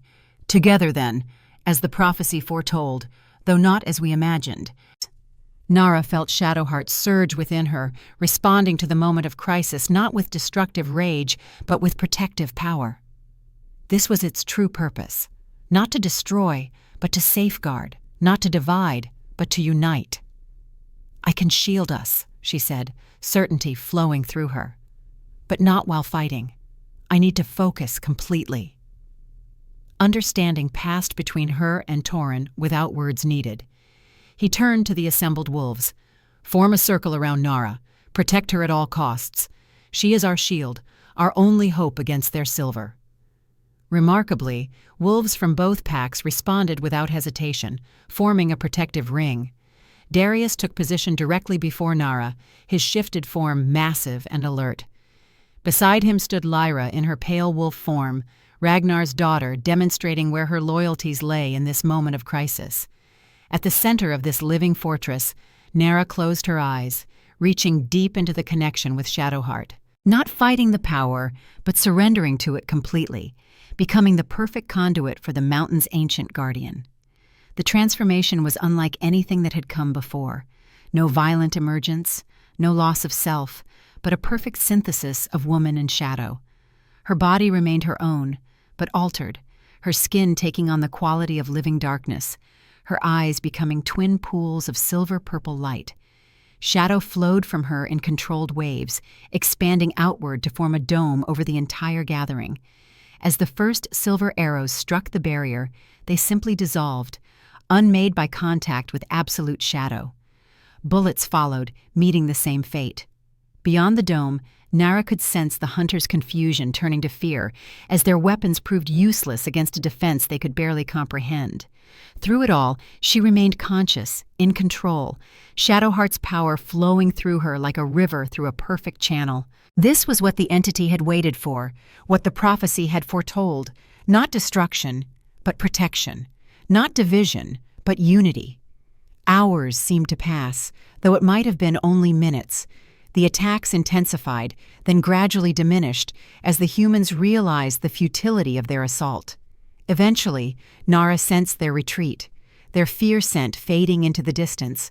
Only then did she allow the shadow dome to dissipate, drawing the power back into herself with careful control. As the last of the shadow receded, she swayed slightly, the extended manifestation having taxed her strength despite the perfect communion with Shadowheart. Strong arms caught her before she could fall. Toran, his silver eyes wide with wonder and concern. "Nara?" "I'm all right," she assured him, finding her balance. "Just tired. Shadowheart protected us, as it was meant to do." Around them, wolves from both packs stared in awe. They had witnessed not the terrifying destroyer from the clearing, but a guardian of immense power and perfect control. The fear that had tainted their reactions to Nara before was replaced by something new. Respect, gratitude, even reverence. Ragnar approached, his ice-blue eyes assessing her with new calculation. "The prophecy spoke true," he said. "Shadowheart is indeed the shield that protects both bloodlines." He turned to Torin. "The humans will return, brother. With greater numbers, better weapons, more determination. This was merely the first assault." "Then we face it together," Toran replied, extending his hand. "As we were meant to, as we should have all along." After a heartbeat's hesitation, Ragnar clasped the offered hand. "Together," he agreed. "The blood oath still stands, though we take it under different circumstances than planned." As the two alphas prepared to complete the interrupted ritual, Nara became aware of Elder Irina standing apart, her aged face lined with shame and regret. Despite everything, Nara felt a surge of compassion for the old wolf. Fear could twist even the noblest intentions, turn protection into betrayal, love into hatred. She approached the elder, conscious of the wary looks from those nearby who had heard of her treachery. "Your knowledge is still valuable," she said quietly. "Your experience still needed. Redemption is possible, Elder, if you choose it." Irina's eyes filled with tears, dignity crumbling beneath the weight of genuine remorse. "I thought I was protecting our future," she whispered. "Instead, I nearly destroyed it. How can such a betrayal ever be forgiven?" Through service, Nara replied, through helping to build what you almost prevented. The reunited packs will need wise counsel, bridges between old ways and new. Be that bridge, Elder. Help heal what hatred has wounded. She extended her hand, the same one Irena had cut with her silver blade, now healed without a trace. After a long moment, the Elder took it, acceptance and gratitude in her tear-filled eyes. The blood oath ceremony that followed was simple but profound. Torin and Ragnar, half-brothers and lifelong rivals, cut their palms and pressed them together, their mingled blood sealing a commitment neither had thought possible mere days before. Wolves from both packs watched in solemn silence, centuries of division healing in a single sacred moment. As the sun began to set, casting long shadows across the boundary stone, Nara stood beside Toran, observing the intermingling of the packs. Already cautious conversations were starting, similarities being discovered, differences respected rather than reviled. "It will not be easy," Toran said quietly. "Centuries of division cannot be erased in a day." "No," Nara agreed, "but it has begun. The wound is healing, slowly but surely." He turned to her, his silver eyes reflecting the fading sunlight. "And what of us?" he asked, his voice dropping to a register meant for her ears alone. "What healing begins between Alpha and Omega, King and Shadowbearer?" Nara smiled, feeling Shadowheart's warmth pulsing contentedly within her. "I think those distinctions matter less than they once did. I am not merely Omega now, nor are you simply Alpha. We are something new, something the prophecy perhaps always intended." "Partners," Torin suggested, his hand finding hers. "Equals in purpose, if different in power." "More than that," Nara replied softly. "Much more, if you wish it." His answer was not in words, but in action. Before the assembled packs, beneath the boundary stone that no longer divided but united, Torin Blackcrest took Nara Silvercrest in his arms and kissed her. Not a gesture of possession or dominance, but of partnership, of future, of love freely given and returned. Around them, wolves from both packs raised their voices in a howl that echoed through the mountains, a song of unity, of new beginnings, of ancient prophecy fulfilled at last. 2 years later, the reunited pack gathered in the heart chamber, deep within the sacred mountain. The black pool gleamed in the crystal light, still and perfect as a mirror of obsidian. Around it stood representatives of both former packs, now one bloodline once more, their faces reflecting solemn joy. At the pool's edge stood Toran and Nara, between them a small bundle wrapped in soft furs. Their daughter Luna, barely 3 months old, gazed up at the crystal ceiling with eyes unlike any seen before, a perfect blend of her father's silver and her mother's shadow-touched depths. "She is the first," Elder Colas intoned, his ancient voice steady despite his advanced years. "The firstborn of reunited bloodlines, the first to carry both wolf and shadow from birth, the bridge between past and future, the living symbol of the prophecy fulfilled." Torin looked down at his daughter, pride and wonder evident in his expression. Then his gaze lifted to Nara, love transforming his usually stern features. "She has your strength," he said softly, "and your heart." "And your stubbornness," Nara replied with a smile. She shifted for the first time yesterday, the youngest in pack history. A murmur of awe ran through the assembled witnesses. Luna's unique heritage had been evident from birth, wisps of shadow occasionally dancing around her tiny fingers when she was especially happy, the spark of shifting potential glimmering in her unusual eyes. But to manifest an actual shift so young was unprecedented. "She will need guidance," Irena said, her position as advisor restored through 2 years of dedicated service to the reunited pack. "Her gifts are unique, her path uncharted." "She will have it," Nara assured the elder. "From all of us. She belongs to the pack as the pack belongs to the mountain. One family, one bloodline, one future. Darius stepped forward, his position as captain of the Queen's Guard marked by the silver emblem at his throat. The border patrols report the human settlement has ceased expansion. The demonstrations of Shadowheart's power have established a boundary they dare not cross. "And Ragnar?" Toran asked. "Secure in the Northern Territory, as agreed. The shared hunting grounds in the valley provide ample resources for both former packs. His daughter Lyra serves as effective liaison." Nara felt a surge of satisfaction at this report. The reunification had not been without challenges, old animosities occasionally flaring, but the common threat of human encroachment and the binding power of the blood oath had held. Ragnar, while still proud and occasionally difficult, had proven surprisingly committed to the new arrangement, perhaps recognizing that divided leadership was preferable to mutual extinction. As the council continued discussing routine matters, Nara's attention drifted to Luna, who had fallen asleep in her father's arms. Within her tiny form slumbered potentials no one could fully predict. Would she command Shadowheart as Nara did? Would she lead the pack one day as her father's daughter? Or would she chart a completely new course, as unique as her heritage? Whatever path she chose, she would walk it in a world transformed by prophecy fulfilled, ancient wounds healed, divided bloodlines reunited. She would know neither the shame Nara had endured, nor the bitter rivalry that had shaped Toran's early years. Her world would be built on unity rather than division, strength rather than fear. As the meeting concluded, Toran and Nara climbed to the Alpha's eyrie, now expanded into a family dwelling overlooking the vastly enlarged settlement below. Wolves from both former packs now lived side by side, their dens and lodges spreading through the valley in a visible symbol of successful reunification. In the distance, the human town remained, but its boundaries had stabilized, a respectful distance maintained from pack territory.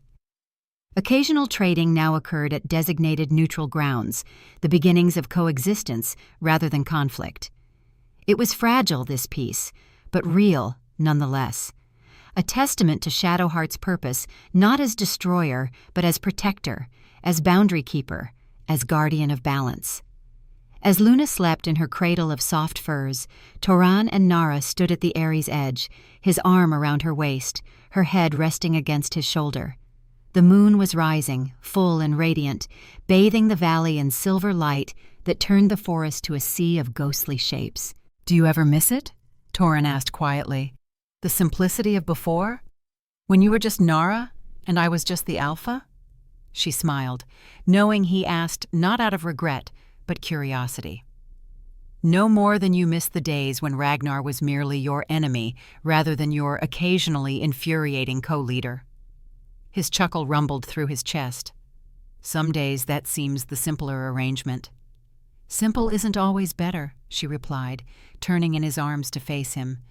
"What we have now, this pack, this peace, this family, it's worth every complexity, every challenge, every sacrifice." His expression softened as he looked at her, still with that wonder she sometimes caught when he thought she wasn't watching. "You were always meant for this, weren't you? Not to be broken, but to be different. Not to be wolfless, but to host something greater than wolf." "As were you," she countered. "Not just to be Alpha, but to be the king who knelt, the leader who reunited, the man who saw value where others saw only flaw." His arms tightened around her, drawing her closer. "The man who loves where once he only commanded." Their kiss was gentle, familiar now, but no less profound for its frequency. When they separated, Nara glanced back at Luna's cradle, watching the subtle dance of shadows around their sleeping daughter, protective and gentle. "What do you think she'll become?" she asked, the question that had occupied her thoughts since learning of her pregnancy. Toran followed her gaze, pride and uncertainty mingling in his expression. "I don't know, and that's as it should be. Her path will be her own to forge, her power her own to define. We can only guide, support, love." "A wise king speaks," Nara teased gently, leaning into his embrace once more. "A humbled one," he corrected, "who has learned that the greatest strength lies not in dominance, but in partnership, not in rigidity, but in adaptation." As they held each other, watching the moon's ascent, Shadowheart stirred within Nara, a presence now so integrated with her own that they were truly one being rather than host and inhabitant. It pulsed with contentment, with rightness, with the satisfaction of ancient purpose fulfilled. The prophecy had been realized, though not as anyone had predicted. The divided had been reunited, not through conquest, but through common cause. The shadow had emerged not to destroy, but to protect.